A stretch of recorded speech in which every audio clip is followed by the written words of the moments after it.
ರನ್ವೇನಲ್ಲಿ ವೇಗವಾಗಿ ಓಡುತ್ತಿದ್ದ ವಿಮಾನ ಒಮ್ಮೆ ಉಯ್ಯಾಲೆಯಲ್ಲಿ ತೂಗಿದಂತೆ ತೂಗಿ ಅಂಡಮಾನಿನ ನೆಲ ಬಿಟ್ಟು ಮೇಲೆದ್ದಿತು.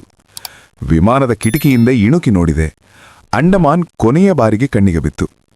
ಹಸಿರು ನೀಲಿ ಬಣ್ಣದ ಸಮುದ್ರ ಅಂಡಮಾನಿನ ಹವಳದ ದಂಡಗಳ ತೀರದ ಮೇಲೆ ಉರುಳುತ್ತಾಯಿತು. ಮೇಲೆ ಮೇಲೇರುತ್ತಿದ್ದ ವಿಮಾನ ನಮ್ಮನ್ನು ಕುರ್ಚಿಗಳತ್ತ ಒತ್ತುತ್ತಾಯಿತು. ಇನ್ನು ಕೆಲವೇ ಹೊತ್ತಿನಲ್ಲಿ ನಾವಿಳಿಯುವ ಮದ್ರಾಸನ್ನು ನೆನೆಸುತ್ತಾ ವಿಮಾನದ ತೊಟ್ಟಿಲು ಕುರ್ಚಿಯ ಮೇಲೆ ಹಾಗೆ ಒರಗಿದೆ. ಅಂಡಮಾನಿನ ಪ್ರವಾಸದ ಅನುಭವಗಳೆಲ್ಲ ಸ್ಮೃತಿಪಟಲದಿಂದ ಮರೆಯಾಗತೊಡಗಿತು. ಹೇಗಿತ್ತು ಅಂಡಮಾನ್ ಎಂದು ಯಾರಾದೋ ಕೇಳಿದರೆ ಪರವಾಗಿಲ್ಲ, ಚೆನ್ನಾಗಿತ್ತು ಎಂದು ದೇಶಾವರಿ ಉತ್ತರ ಕೊಟ್ಟು ಸುಮ್ಮನಾಗಬೇಕಿತ್ತು. ಅದರ ಬಗ್ಗೆ ಬರೆಯಬೇಕೆಂದಾಗಲಿ ಅಥವಾ ಅದರ ಅನುಭವವನ್ನು ಇತರರಿಗೆ ಕೊರೆಯಬೇಕೆಂದಾಗಲಿ ಅನ್ನಿಸಲಿಲ್ಲ. ನಿಜಕ್ಕೂ ನನ್ನ ಪ್ರವಾಸಗಳಿಗೆ ಒಂದು ಉದ್ದೇಶವೇ ಇರುವುದಿಲ್ಲ. ಎಲ್ಲಿಗೆ ಹೋಗಿ ಏನನ್ನು ನೋಡಿ ಏನಾಗಬೇಕಾಗಿದೆ ಎಂದೇ ನನಗೆ ಯಾವಾಗಲೂ ಅನ್ನಿಸುತ್ತಿರುತ್ತದೆ. ಅದರಲ್ಲೂ ಪ್ರವಾಸಿ ಕೇಂದ್ರಗಳಿಗೆ ಹೋಗುವುದೆಂದರಂತೂ ನನಗೆ ಎಲ್ಲಿಲ್ಲದ ಬೇಸರ. ಕ್ಯಾಲೆಂಡರುಗಳಲ್ಲಿ, ಸಿನಿಮಾಗಳಲ್ಲಿ ಆಗಲೇ ಪ್ರಕಾಶನಗೊಂಡು ಕ್ಲೀಶೆಗಳಾಗಿರುವ ಪ್ರವಾಸಿ ಪ್ರಸಿದ್ಧ ಕ್ಷೇತ್ರಗಳನ್ನು ನೋಡಲು ನನಗೆ ಕೊಂಚವೂ ಉತ್ಸಾಹವಿಲ್ಲ. ಹಾಗಾಗಿ ತಾಜ್ ಮಹಲ್, ಕುತುಬ್ ಮೀನಾರು, ಆಗ್ರಾ ಇಲ್ಲಿಗೆಲ್ಲ ಹೋದಾಗ ಬೇಸರದಿಂದ ನಾನು ಗೆಳೆಯರಿಗೆ ದಯವಿಟ್ಟು ನೀವೇ ಒಳಗೆ ಹೋಗಿ ನೋಡಿ ಬನ್ನಿ, ನಾನು ಹೊರಗೆ ಕುಳಿತಿರ್ತೇನೆ ಎಂದು ಉಳಿದಿದ್ದೆ. ಯಾರಿಗೆ ತಾವಿರುವಲ್ಲೇ ಸಂತೋಷ, ಉತ್ಸಾಹ, ಕುತೂಹಲಗಳಿರುವುದಿಲ್ಲವೋ ಅವರು ಅದನ್ನು ಹುಡುಕಿಕೊಂಡು ಎಲ್ಲಿಗೆ ಪ್ರವಾಸ ಹೋಗುವುದು ವ್ಯರ್ಥ. ಆದ್ದರಿಂದ ನನಗೆ ನಾನು ಅಂಡಮಾನಿಗೆ ಹೋದದಕ್ಕೂ ಹೋದದಿದ್ದದಕ್ಕೂ ಹೆಚ್ಚು ವ್ಯತ್ಯಾಸ ಕಾಣಲಿಲ್ಲ. ವಿಮಾನದಲ್ಲಿ ನನ್ನ ಪಕ್ಕ ರಾಜೇಶ್ವರಿ ಕುಳಿತಿದ್ದಳು. ಹಿಂದೆ ಮುಂದೆ ಅಕ್ಕಪಕ್ಕ ಚಂದ್ರು, ಮಲ್ಲಿಕ್, ಬಸವರಾಜು, ಶಾಂತ, ನಿರ್ಮಲ, ರಾಮದಾಸ್ ಇತ್ಯಾದಿ ಇಡೀ ಕರ್ನಾಟಕದ ಟೀಮು ಕುಳಿತಿದ್ದರು. ನನ್ನೊಬ್ಬನನ್ನು ಬಿಟ್ಟರೆ ಅವರೆಲ್ಲ ಮೊದಲ ಬಾರಿಗೆ ವಿಮಾನದಲ್ಲಿ ಕುಳಿತಿದ್ದವರು. ಕಿಟಕಿಯಿಂದ ಇಣುಕಿ ನೋಡಿದರೆ ಕೆಳಗೂ ನೀಲಿ, ಮೇಲೂ ನೀಲಿ, ಮಧ್ಯ ನಿಂತ ಹಾಗೆ ಹಾರುತ್ತಿರುವ ವಿಮಾನ. ವಾಯುಯಾನದ ಬಗ್ಗೆ ಬಹುಶಃ ಏನೇನೋ ಕಲ್ಪನೆಗಳನ್ನು ಕಟ್ಟಿಕೊಂಡಿದ್ದ ಇವರಿಗೆಲ್ಲ ವಿಮಾನದ ಈ ನಿಶ್ಚಲಯಾನ ನಿರಾಶೆಯನ್ನುಂಟು ಮಾಡಿದ್ದಿರಬೇಕು. ಅಂಡಮಾನಿಗೆ ಹೋದಾಗ ಹಡಗಿನಲ್ಲಿ ಹೋಗಿದ್ದೆವು. ಆಗಿದ್ದ ಲವಲವಿಕೆ, ಚಟುವಟಿಕೆಗಳು ವಿಮಾನದೊಳಗೆ ಕಾಣಲಿಲ್ಲ. ವಿಮಾನದಲ್ಲಿ ಅರ್ಧಕ್ಕರ್ಧ ಕುರ್ಚಿಗಳು ಖಾಲಿ ಬಿದ್ದಿದ್ದವು. ಅಂಡಮಾನಿನ ವಿಮಾನ ನಿಲ್ದಾಣದ ರನ್ವೇ ತೀರಾ ಚಿಕ್ಕದಿದ್ದುದರಿಂದ ವಿಮಾನಕ್ಕೆ ಪೂರ್ತಿ ಭಾರ ಹಾಕಿದರೆ ಅದು ರನ್ವೇ ಬಿಟ್ಟು ಮೇಲೆ ಹಾರಲು ಸಾಧ್ಯವಿಲ್ಲವೆಂದೇ ಅದಕ್ಕೆ ಅರ್ಧಕ್ಕಿಂತ ಹೆಚ್ಚಿಗೆ ತೂಕ ಹಾಕುತ್ತಿರಲಿಲ್ಲ. ವಿಮಾನ ಅಪಹರಣಕಾರರ ಓಡುಗಿನ ದೆಸೆಯಿಂದ ಈಗ ವಿಮಾನಯಾನ ತೀರಾ ಕ್ಲಿಷ್ಟಗೊಳ್ಳತೊಡಗಿದೆ. ವಿಮಾನಯಾನದ ಪೂರ್ವಭಾವಿ ತಪಾಸಣೆ ಹೆಚ್ಚು ಕಡಿಮೆ ಮಿಲಿಟರಿ ಆಪರೇಷನ್ನಿನಂತಿರುತ್ತದೆ. ಪ್ರತಿಯೊಬ್ಬರ ಸಾಮಾನು ಸರಂಜಾಮುಗಳನ್ನು, ಉಡುಪುಗಳನ್ನು ಸವಿವರ ತನಿಖೆ ನಡೆಸುತ್ತಾರೆ. ನಾವು ಒಯ್ದಿದ್ದ ಮೀನು ಹಿಡಿಯುವ ರಾಡ್ ರೀಲುಗಳನ್ನಂತೂ ವಿಪರೀತ ಗುಮಾನಿಯಿಂದ ವಿಧ್ವಂಸಕ ಅಸ್ತ್ರಗಳಂತೆ ಪರಿಗಣಿಸಿ ಪರಿಶೀಲಿಸಿದ್ದರು. ವಿಮಾನ ಹೆಚ್ಚು ಕಡಿಮೆ ನಿಶ್ಶಬ್ದವಾಗಿ ಹಾರುತ್ತಿತ್ತು. ವಿಮಾನದ ಹೊರಗೆ ಕಿವಿಗಡಚಿಕ್ಕುವಂತೆ ಕೇಳುವ ಎಂಜಿನುಗಳ ಶಬ್ದ ವಿಮಾನದ ಒಳಗೆ ಯಾಕೆ ಚೂರೂ ಕೇಳುವುದಿಲ್ಲ ಎಂದು ಆಶ್ಚರ್ಯವಾಯಿತು. ಕಿಟಕಿಯಿಂದ ಮತ್ತೊಮ್ಮೆ ಹೊರಕ್ಕೆ ನೋಡಿದೆ. ವಿಮಾನದ ರೆಕ್ಕೆ ಕಾಣುತ್ತಿತ್ತು. ಕೆಳಗೆಲ್ಲೋ ಪಾತಾಳದಲ್ಲಿ ಒಂದೊಂದು ಬಿಳಿಯ ಮೋಡ ತೇಲುತ್ತಿದ್ದವು. ಊರು ಬಿಟ್ಟು ಸುಮಾರು 20 ದಿನಗಳು ಕಳೆದಿದ್ದವು. 20 ದಿನಗಳಲ್ಲಿ 3000ಕ್ಕೂ ಹೆಚ್ಚು ಕಿಲೋಮೀಟರ್ಗಳು ಅಲೆದಾಡಿದ್ದೆವು. ನಾವು ಅಂಡಮಾನಿಗೆ ಹೋಗಲಿದ್ದೇವೆ ಎಂದು 1 ವರ್ಷದ ಹಿಂದೆಯೇ ತುತ್ತೂರಿ ಊದಿ ಎಲ್ಲರೂ ಅನೇಕ ದಿನಗಳಿಂದ ಇದೇನಯ್ಯ ಇನ್ನೂ ಇಲ್ಲೇ ಇದ್ದೀರಿ, ಅಂಡಮಾನಿಗೆ ಹೋಗಿ ಬಂದ್ರೂ ಏನು ಕಥೆ ಎಂದು ಕೇಳತೊಡಗಿದ್ದರು. ಇನ್ನೂ ಅವರಿಗೆ ಸಮಾಧಾನಕರ ಉತ್ತರ ಕೊಡಬಹುದೆಂದನ್ನಿಸಿತು. ಅಂಡಮಾನಿಗೆ ಹೋಗಿ ಬಂದವರು ಬಹಳ ಕಡಿಮೆ ಮಂದಿ ಭಾರತದಲ್ಲಿರಬಹುದು. ಏಕೆಂದರೆ ಅಲ್ಲಿ ಯಾವ ದೇವಸ್ಥಾನವೂ ಇಲ್ಲ, ಪವಿತ್ರ ಕ್ಷೇತ್ರವೂ ಇಲ್ಲ, ಅಥವಾ ಸಿಂಗಪೂರದಂಥ ಶಾಪಿಂಗ್ ಸೆಂಟರೂ ಇಲ್ಲ. ಆದರೆ ಅಂಡಮಾನಿನ ಹೆಸರು ತಿಳಿದವರು ಮಾತ್ರ ತುಂಬಾ ಜನ ಇದ್ದಾರೆ. ಇದಕ್ಕೆ ಮುಖ್ಯ ಕಾರಣ ಹಿಂದೆಯೆಲ್ಲ ಪಕ್ಕಾ ಕೇಡಿಗಳನ್ನು ಅಂಡಮಾನಿನ ಪ್ರಸಿದ್ಧ ಚೇಲುಗಳಿಗೆ ರವಾನಿಸುತ್ತಿದ್ದುದು. ಸಹಸ್ರಾರು ಮೈಲುಗಳ ಸಮುದ್ರದಿಂದ ಸುತ್ತುವರೆದಿದ್ದ ಈ ದ್ವೀಪದ ಚೇಲುಗಳಿಗೆ ಹೋಗುವುದು ಮರಣದಂಡನೆಗೆ ಸರಿಸಮನಾದುದಾಗಿತ್ತು. ಆ ಖೈದಿಗಳು ಚೇಲುಗಳಿಂದ ತಪ್ಪಿಸಿಕೊಂಡರೂ ಅಂಡಮಾನಿನ ಕಗ್ಗಾಡಿನ ಕಾಡು ಮನುಷ್ಯರಿಗೆ ಆಹುತಿಯಾಗಬೇಕಿತ್ತು. ಇದರೊಡನೆ ಭಾರತದ ಸ್ವಾತಂತ್ರ್ಯ ಸಂಗ್ರಾಮದ ಅನೇಕ ಅಪ್ರತಿಮ ಹೋರಾಟಗಾರರನ್ನು ಬ್ರಿಟಿಷರು ಅಂಡಮಾನಿನ ಚೇಲುಗಳಿಗೆ ರವಾನಿಸಿದ್ದರಿಂದ ಅಂಡಮಾನ್ ಹೆಸರಿಗೆ ಒಂದು ಚಾರಿತ್ರಿಕ ಮಹತ್ವವೂ ಬಂದಿತ್ತು. ಇದೆಲ್ಲ ಕಾರಣಗಳಿಂದಲೇ ಎಂದು ತೋರುತ್ತದೆ ಅಂಡಮಾನ್ ಹೆಸರು ಭಾರತದಲ್ಲಿ ಚಿರಪರಿಚಿತವಾಗಿರುವುದು. ಚಿರಪರಿಚಿತ ಎಂದರೇನು? ಅನೇಕರು ಹೆಸರು ಕೇಳಿರುತ್ತಾರೆ, ಅನೇಕರು ಅಂಡಮಾನಿನ ಬಗ್ಗೆ ಅಲ್ಲಲ್ಲಿ ಓದಿರುತ್ತಾರೆ. ಈ ಎಲ್ಲದರ ಕಾರಣವಾಗಿ ಮನಸ್ಸಿನಲ್ಲಿ ಅಂಡಮಾನ್ ಅಂದೊಡನೆ ಒಂದು ಪೂರ್ವ ಕಲ್ಪನೆ ಮೂಡುತ್ತದೆ. ಉದಾಹರಣೆಗೆ ನನಗೆ ಅಂಡಮಾನಿನ ಹೆಸರು ಪರಿಚಯವಾದದ್ದು ಈಗ 35 ವರ್ಷಗಳ ಹಿಂದೆ. ಮಿಡ್ಲ್ ಸ್ಕೂಲ್ನಲ್ಲಿ ಓದುತ್ತಿದ್ದಾಗ ನಮ್ಮ ಭೂಗೋಳದ ಮೇಷ್ಟರಾದ ನರಸಿಂಹಾಚಾರ್ಯಲು ಪಾರ ಮಾಡುತ್ತಾ ಅಂಡಮಾನಿನ ಚೇಲುಗಳ ಬಗ್ಗೆ ಹೇಳಿದ್ದರು. ಅಲ್ಲಿಗೆ ಹೋದವರು ಮತ್ತೆ ಹಿಂದಿರುಗುವುದಿಲ್ಲ ಎಂದು ಹೇಳಿದ್ದರು. ನನಗೂ ಆಗ ಅಂಡಮಾನ್ ಎಂದರೆ ಸಾಕ್ಷಾತ್ ಪರಲೋಕವಿದ್ದಂತೆಯೇ ಆಗಿತ್ತು.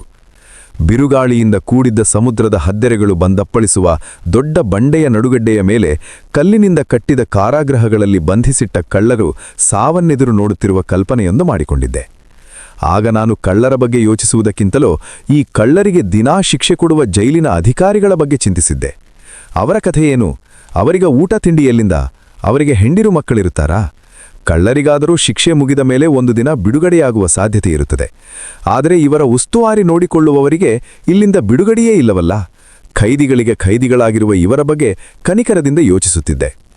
ಇದಾದ ನಂತರ ಅಂಡಮಾನಿನಲ್ಲಿ ದಟ್ಟಡವಿಗಳು, ಬೆಟ್ಟಗಳು, ನರಭಕ್ಷಕ ಕಾಡು ಜನರು ಇದ್ದಾರೆ ಎಂದು ತಿಳಿದ ನಂತರ ನನ್ನ ಹಳೆಯ ಕಲ್ಪನೆ ಅಳಿಸು ಹೋಗಿ ಇನ್ನೊಂದು ಮೂಡಿತು. ಇಂದಿಗೂ ನಾನು ನನ್ನ ಈ ಪೂರ್ವ ಕಲ್ಪನೆಗಳಿಂದ ಬಿಡಿಸಿಕೊಳ್ಳಬೇಕಾದರೆ ನನ್ನ ಅಂಡಮಾನ್ ಅನುಭವವನ್ನು ಒಂದು ಸುಸಂಬದ್ಧ ಹೇಳಿಕೆಯಾಗಿ ಹಣೆಯುವುದೊಂದೇ ಮಾರ್ಗವೆಂದು ಕಾಣುತ್ತದೆ. ವಿವರಗಳಲ್ಲಿ ಹರಡಿಕೊಂಡಿರುವ ಚದುರಿದ ಪ್ರತಿಮೆಗಳಾಗಿರುವ ನನ್ನ ಅಂಡಮಾನಿನ ಅನುಭವಗಳನ್ನು ಬರೆಯುವವರೆಗೂ ನಾನು ಸಮುದ್ರದ ನಡುಗಡ್ಡೆಯಿಂದ ಆವೃತವಾದ ಕಾರಾಗೃಹದಲ್ಲಿ ಕುಳಿತ ಖೈದಿಯಂತೆ ನನ್ನ ಕಲ್ಪನೆಗಳಲ್ಲೇ ಸಿಕ್ಕಿಕೊಂಡಿರಬೇಕಾಗುತ್ತದೆ. ವಿಮಾನ ನಿಲ್ದಾಣಗಳಲ್ಲಿ, ರೈಲು ನಿಲ್ದಾಣಗಳಲ್ಲಿ, ಬಸ್ಸುಗಳಲ್ಲಿ ಈಚೆಗೆ ಜಗಳವಾಡದೆ ಸಂಚರಿಸುವುದು ದುರ್ಲಭವಾಗಿದೆ. ಮೊದಲೇ ಎಚ್ಚರಿಕೆ ತಗೊಂಡು ರಿಸರ್ವ್ ಮಾಡಿಸಿದ್ದರೂ ಸೀಟು ಸಿಗದೆ ಎಲ್ಲೆಲ್ಲೋ ಹುಡುಕಾಡಿ ನಿಮ್ಮ ಸೀಟಿನಲ್ಲಿ ಸುಖಾಸೀನನಾಗಿ ಆಗಲೇ ಕುಳಿತವನೊಡನೆ ಜಗಳವಾಡಿ ಒಪ್ಪಿನಲ್ಲಿ ಮನಕ್ಷೇಷವಿಲ್ಲದೆ ಪ್ರಯಾಣ ಮಾಡುವುದು ಕಷ್ಟವಾಗಿದೆ. ಅಂಡಮಾನಿನ ಪೋರ್ಟ್ ಬ್ಲೇರ್ ನಿಲ್ದಾಣದಲ್ಲಾದುದು ಇದೆ. ಹಿಂದಿನ ದಿನವೇ ನಮಗೆ ಸೀಟು ಸಿಕ್ಕಿರುವುದನ್ನು ದೃಢಪಡಿಸಿಕೊಂಡು ಗಂಟು ಮೂಟೆ ಕಟ್ಟಿ ಗೆಳೆಯರಿಗ ವಿದಾಯ ಹೇಳಿ ವಿಮಾನ ನಿಲ್ದಾಣಕ್ಕೆ ಬಂದು ಕೌಂಟರ್ನಲ್ಲಿ ನಮ್ಮ ಟಿಕೆಟ್ ಕೊಟ್ಟರೆ ನಿಮಗೆ ಸೀಟೇ ಇಲ್ಲವೇ ಇಲ್ಲ ಎಂದು ಆ ಅಧಿಕಾರಿ ಟಿಕೆಟ್ ಹಿಂದಿರುಗಿಸಿದ. ಆ ಅಧಿಕಾರಿಯ ವರ್ತನೆಯಿಂದ ನಮಗೆ ರೇಗಿ ಹೋಯಿತು. ಅರೆ, ಇದೇನ್ರಿ ಹೀಗೆ ಹೇಳ್ತೀರಾ? ನಮಗೆ ಬುಕ್ಕಿಂಗ್ ಆಫೀಸಿನಿಂದ ನಿಮ್ಮ ಟಿಕೆಟ್ಗಳ ಬಗ್ಗೆ ಏನೂ ತಿಳಿಸಿಲ್ಲ ಎಂದ ಆತ. ಅದೇನೋ ನಮಗೆ ಗೊತ್ತಿಲ್ಲ, ಬೇಕಾದ್ರೆ ನೀವು ಬುಕ್ಕಿಂಗ್ ಆಫೀಸಲ್ಲೇ ಕೇಳ್ಕೊಳ್ಳಿ. ಅಷ್ಟರೊಳಗೆ ವಿಮಾನ ಹೊರಟೋಗುತ್ತಲ್ಲ. ನಾನು ಹೇಳಿದ್ನಲ್ಲ, ನೀವು ಬುಕ್ಕಿಂಗ್ ಆಫೀಸಲ್ಲಿ ಹೋಗಿ ಕೇಳ್ಕೊಂಡು ಬನ್ನಿ ಎಂದು. ನಾವ್ಯಾಕೆ ಹೋಗ್ಬೇಕು? ನಾವು ಅಲ್ಲಿ ಹೋಗಿ ಕೇಳಿಯೇ ಇಲ್ಲಿ ಬಂದಿರೋದು. ಬೇಕಾದ್ರೆ ನೀವು ಹೋಗಿ ಕೇಳ್ಕೊಂಬನ್ನಿ. ನಾನ್ಯಾಕೆ ಹೋಗ್ಲಿ? ನಾನು ಕೌಂಟರ್ ಬಿಟ್ಟು ಅಲ್ಗೋ ಹಾಗೇ ಇಲ್ಲ. ನಾವು ಹೋಗಿ ಕೇಳಿಕೊಂಡು ಬರುವವರೆಗೆ ವಿಮಾನ ಕಾಯಲು ಹೇಳುತ್ತೀರಾ? ನೋಡಿ, ಕೌಂಟರ್ನಲ್ಲಿ ನಿಂತ್ಕೊಂಡು ಜಗಳ ಆಡಬೇಡಿ, ಪ್ರಯಾಣಿಕರಿಗೆ ತೊಂದರೆ ಆಗುತ್ತೆ. ಅರೆ, ನಾವು ಪ್ರಯಾಣಿಕರೇ, ನಮಗೆ ತೊಂದರೆ ಆಗಿದೆ ಅಂತ ನಿಮಗೆ ತಿಳಿಸ್ತಿದ್ದೇವೆ. ನೋಡಿ, ಈ ರೀತಿ ವಾದ ನಿಮಗೆ ಚೆನ್ನಾಗಿರೋದಿಲ್ಲ. ನೋಡಿ, ಈ ರೀತಿ ವರ್ತನೆ ನಿಮ್ಮ ಇಲಾಖೆಗೆ ಮರ್ಯಾದೆ ತರೋಲ್ಲ. ನಮ್ಮ ಮಾತಿನ ಚಕಮಕಿ ಮುಂದುವರೆದುದನ್ನು ನೋಡಿ ಇನ್ನಿಬ್ಬರು ಸಮವಸ್ತ್ರದ ಅಧಿಕಾರಿಗಳು ಬಂದರು. ಮತ್ತೆ ಅವರಿಗೂ ನಾವು ನಮ್ಮ ಭವಣೆಯನ್ನು ವಿವರಿಸತೊಡಗಿದೆವು.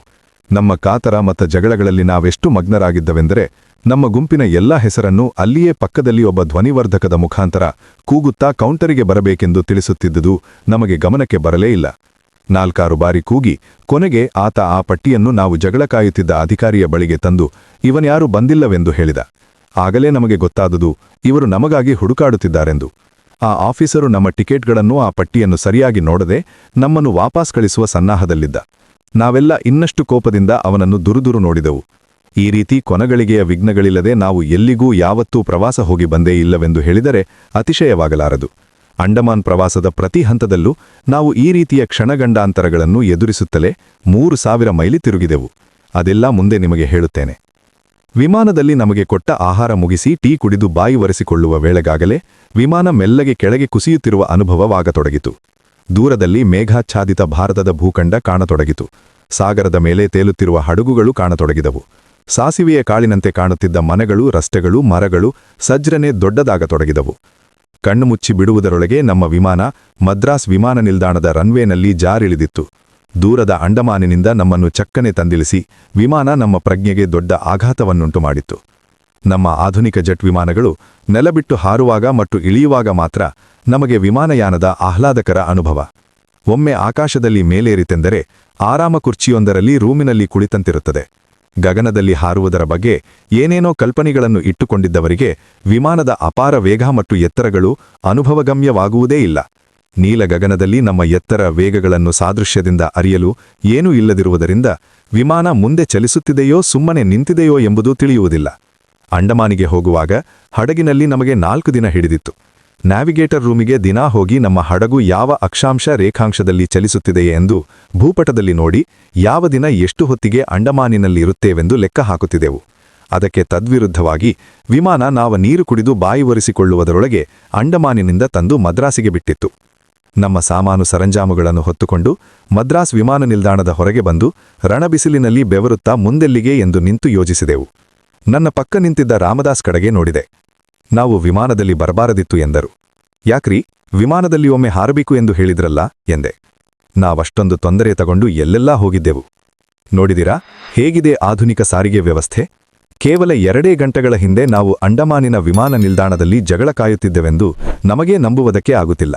ಆಧುನಿಕ ಜೆಟ್ ವಿಮಾನಗಳು ಎಂದರೆ ಹೀಗೆ ಸುಮ್ಮನೆ ಬಾಗಿಲು ತೆಗೆದು ಒಳಗೆ ಕುರ್ಚಿಯಲ್ಲಿ ಕುಳಿರಿಸಿ ಬಾಗಿಲು ಮುಚ್ಚುತ್ತಾರೆ. ಮತ್ತೆ ಬಾಗಿಲು ತೆಗೆದಾಗ ನೀವು ಖಂಡಗಳನ್ನೇ ದಾಟಿರುತ್ತೀರಿ. ಧತ್, ಮೈಸೂರಿನಿಂದ ನಂಜನಗೂಡಿಗೆ ಹೋಗಿ ಬಂದ ಹಾಗಾಯ್ತಲ್ಲ, ನಾವು ಹಡಗಿನಲ್ಲೇ ಬರಬೇಕಿತ್ತು ಕಣಿ ಎಂದು ಗೊಣಗಿದರು ರಾಮದಾಸ್. ಅವರೊಡನೆ ನಮ್ಮ ಟೀಮಿನ ಮಹಿಳಾ ಸದಸ್ಯರೆಲ್ಲರೂ ವಿಮಾನಕ್ಕೆ ಬೈದು ತಮ್ಮ ಅಸಮಾಧಾನ ಸೂಚಿಸಿದರು. ಇಷ್ಟು ಬೇಗ ತಂದು ಬಿಟ್ಟಿತ್ತಲ್ಲ ಎಂದೇ ಅವರ ಅಸಮಾಧಾನ. ಅಲ್ಲಿಂದಿಲ್ಲಿಗೆ ಬರಲು ವಿಮಾನ ತೆಗೆದುಕೊಂಡ ಅಲ್ಪ ಕಾಲಕ್ಕಿಂತ ಮಿಗಿಲಾಗಿ ನಮಗಾದ ಪರಿಸರದ ಬದಲಾವಣೆಯೇ ನಮಗೆ ಹೆಚ್ಚಿನ ಆಘಾತವನ್ನುಂಟು ಮಾಡಿತ್ತು. ಹವಳದ ನಿರ್ಜನ ಸಮುದ್ರ ತೀರಗಳ, ದಟ್ಟ ಕಾಡಿನ, ಬೆಟ್ಟಗುಡ್ಡಗಳ, ನಿಧಾನವಾಗಿ ಸರಿಯುವ ಕಾಲದ ಕಿನ್ನರ ಲೋಕವೊಂದರಿಂದ ಮದ್ರಾಸಿನ ಗಲಿಬಿಲಿ ಗಲಾಟೆಯ ಧೂಳಿನ ಹೊಗೆಯ ಹರಿಯುವ ಕೊಚ್ಚೆಯ ನರಕಕ್ಕೆ ಧೂಪನ ವಿಮಾನ ತಂದಿಳಿಸಿತ್ತು. ಎಲ್ಲರಿಗೂ ಆದಷ್ಟು ಬೇಗ ಇಲ್ಲಿಂದ ಪಾರಾಗಿ ಊರು ಸೇರಿದರೆ ಸಾಕೆನಿಸತೊಡಗಿತು. ಅಂಡಮಾನಿಗೆ ಹೋಗುವ ನಮ್ಮ ಕನಸು ಬಹಳ ದಿನಗಳದ್ದು. ಅದೇಕೆ ಅಂಡಮಾನಿಗೆ ಹೋಗಬೇಕೆಂದು ನಮಗೆ ಯೋಚನೆ ಬಂತೋ ನನಗಿನ್ನೂ ಸ್ಪಷ್ಟವಾಗಿ ಗೊತ್ತಿಲ್ಲ. ನನಗಂತೂ ಪುಣ್ಯಕ್ಷೇತ್ರಗಳಿಗೆ, ಪವಿತ್ರ ತೀರ್ಥಗಳಿಗೆ, ಚಾರಿತ್ರಿಕ ಸ್ಥಳಗಳಿಗೆ, ಪ್ರವಾಸಿ ಧಾಮಗಳಿಗೆ ಭೇಟಿ ಕೊಡುವ ಹಂಬಲವಂತೂ ಕೊಂಚವೂ ಇಲ್ಲ. ಅಷ್ಟೇ ಅಲ್ಲ, ಅಂಧ ಜಾಗಗಳಿಗೆ ಮುಖ ಹಾಕಲೂ ನನಗೆ ಸಾಧ್ಯವಿಲ್ಲ. ಅನಿವಾರ್ಯವಾಗಿ ಅಂಧ 1-2 ಜಾಗಗಳ ಮುಖಾಂತರ ಹೋಗಬೇಕಾಗಿ ಅಲ್ಲಿನ ಅರ್ಚಕರ, ದೇವಸ್ಥಾನದ ಏಜೆಂಟರುಗಳ, ವಸತಿ ಗೃಹಗಳ ಜನರ ಕಾಟ ಗಲಭೆಗಳನ್ನು ಕಂಡು ಹೇಸಿ ಹೋಗಿದ್ದೇನೆ. ಪರಮಾರ್ಥ ಚಿಂತನೆಗೆ ಮಾನವನಿಗೆ ಅವಶ್ಯವಿರುವ ಏಕಾಂತವಾಗಲಿ, ಗಂಭೀರ ಪರಿಸರವಾಗಲಿ ಈ ಕ್ಷೇತ್ರಗಳಲ್ಲಿ ಒಂದು ಚೂರಾದರೂ ಇದೆಯೇ? ತಲೆ ಬೋಳಿಸಿಕೊಂಡು ಕಿಟಕಿಗಳಿಗೆಲ್ಲ ತಮ್ಮ ಒದ್ದೆ ಬಟ್ಟೆಗಳನ್ನು ನೇತು ಹಾಕಿಕೊಂಡು ಬಸ್ಸಿನೊಳಗೆಲ್ಲ ವಾಂತಿ ಮಾಡಿಕೊಳ್ಳುತ್ತಾ ಸಾಗುವ ಈ ಪ್ರವಾಸಿಗಳ ಜೊತೆ ಕಣ್ಣೂ ಮೂಗು ಇರುವ ನರಮನುಷ್ಯ ಪ್ರವಾಸ ಹೋಗಲು ಸಾಧ್ಯವೇ? ಪಕ್ಕಾ ಐಹಿಕವಾದಿಗಳಾದ ಈ ಅರ್ಚಕರು, ಏಜೆಂಟರುಗಳು ಇವರ ಸ್ಪೆಷಲ್ ಪೂಜೆ, ಸೂಪರ್ ಪೂಜೆಗಳಿಂದ, ಇವರ ಹುಂಡಿಗಳಿಗೆ ಹಣ ಹಾಕುವುದರಿಂದ ಯಾರಿಗಾದರೂ ಪುಣ್ಯಪ್ರಾಪ್ತಿ ಸಾಧ್ಯವೇ? ಈ ನರಕಗಳಿಗೆ ಹೋಗುವುದರಿಂದ ದೊರೆಯುವ ಸ್ವರ್ಗವನ್ನು ನಾನೆಂದೋ ತ್ಯಜಿಸಿ ತಿರಾಂಜಲಿ ಕೊಟ್ಟಿದ್ದೇನೆ. ಹಾಗೆ ನೋಡಿದರೆ ಹಿಂದೂಗಳದ್ದಕ್ಕಿಂತ ಇತರ ಧರ್ಮಗಳವರ ಪುಣ್ಯಕ್ಷೇತ್ರಗಳೇ ಎಷ್ಟೋ ಮೇಲಾಗಿರುವುದು ನನಗೆ ಕಂಡಿದೆ. ಮಸೀದಿಗಳು ಎಷ್ಟೋ ಗಂಭೀರವಾಗಿ, ಶುಭ್ರವಾಗಿ, ಮೌನವಾಗಿ ಇರುವುದನ್ನು ನೋಡಿದ್ದೇನೆ. ಮಾನವ ಪ್ರತಿಯೊಬ್ಬನೂ ಕೊನೆಗೂ ಸಾವಿನಲ್ಲಿ ಏಕಾಂಗಿ ಎನ್ನುವ ಕರೋರ ಸತ್ಯವನ್ನು ಮರೆಸಲು ಹಿಂದೂ ಧರ್ಮ ಈ ರೀತಿ ಗಲಾಟೆ, ಗದ್ದಲ, ದೊಂಬಿ ಮೈಕುಗಳ ಮರೆ ಹೊಕ್ಕಿದೆಯೇ ಎನ್ನುವ ಅನುಮಾನ ಬರ್ತದೆ. ನಮ್ಮ ಅನೇಕ ತೀರ್ಥಕ್ಷೇತ್ರಗಳ ಉಗಮ ನೋಡಿದರೆ ಅದು ಅವುಗಳ ಸದ್ಯದ ಪರಿಸ್ಥಿತಿಗಿಂತ ತದ್ವಿರುದ್ಧವಾಗಿರುತ್ತದೆ. ದೈನಂದಿನ ಜಂಜಡಗಳಿಂದ ಬೇಸತ್ತ ಮಹಾಪುರುಷರು ಪರ್ವತದ ತಪ್ಪಲುಗಳಿಗೋ, ನದೀ ತೀರದ ಏಕಾಂತಗಳಿಗೋ ಹೋಗಿ ಅಲ್ಲಿ ಜನಗಳಿಗೆ ವೈರಾಗ್ಯ ಬೋಧನೆ ಮಾಡುತ್ತಾ ಏಕಾಂತದಲ್ಲಿ ಕಾಲ ಕಳೆದಿರುವ ಜಾಗಗಳೇ ಇಂದಿನ ತೀರ್ಥಕ್ಷೇತ್ರಗಳಾಗಿರುವುದು. ಅವರು ಸತ್ತ ಕೂಡಲೇ ಅಲ್ಲೆಲ್ಲ ಮರ ಕಟ್ಟಿ, ಹುಂಡಿಗಳನ್ನು ನಿರ್ಮಿಸಿ, ತಲೆ ಬೋಳಿಸಲು ಹಜಾಮರನ್ನು ಪ್ರತಿಷ್ಠಾಪಿಸಿ ಆ ಜಾಗದ ಮಹಿಮೆಯನ್ನು ಮಾತ್ರ ಕೊಂಡಾಡತೊಡಗುತ್ತಾರೆ. ಈಗಿನ ಅವತಾರ ಪುರುಷರು ಬಿಡಿ, ಹುಟ್ಟುವಾಗಲೇ ಹುಂಡಿ, ಕಾಣಿಕೆ ಡಬ್ಬಿಗಳನ್ನು ಕೈಯಲ್ಲಿ ಹಿಡಿದುಕೊಂಡೇ ಹುಟ್ಟುತ್ತಾರೆ. ಇನ್ನು ವಿದೇಶಿ ವಿನಿಮಯ ಗಳಿಸಲು ಮತ್ತು ಪ್ರವಾಸೋದ್ಯಮ ಅಭಿವೃದ್ಧಿಪಡಿಸಲು ನಮ್ಮ ಸರ್ಕಾರಗಳೇ ಅನೇಕ ಕಡೆ ಪ್ರವಾಸಿ ಕೇಂದ್ರಗಳನ್ನು ತೆರೆದಿವೆ. ಇವುಗಳಲ್ಲಿ ಬಹುಪಾಲು ನಮ್ಮ ರಾಜಕಾರಣದ ಪುಢಾರಿಗಳಿಗೆ ವೇಶ್ಯಾವಾಟಿಕೆಗಳಾಗಿವೆ. 3 ಹೊತ್ತು ಮಂತ್ರಿಗಳಿಗೋ ಅಥವಾ ಮಾಜಿ ಮಂತ್ರಿಗಳಿಗೋ, ಎಂಎಲ್ಎಗಳಿಗೋ, ಎಂಪಿಗಳಿಗೋ ರಿಸರ್ವ್ ಆಗಿರುತ್ತದೆ.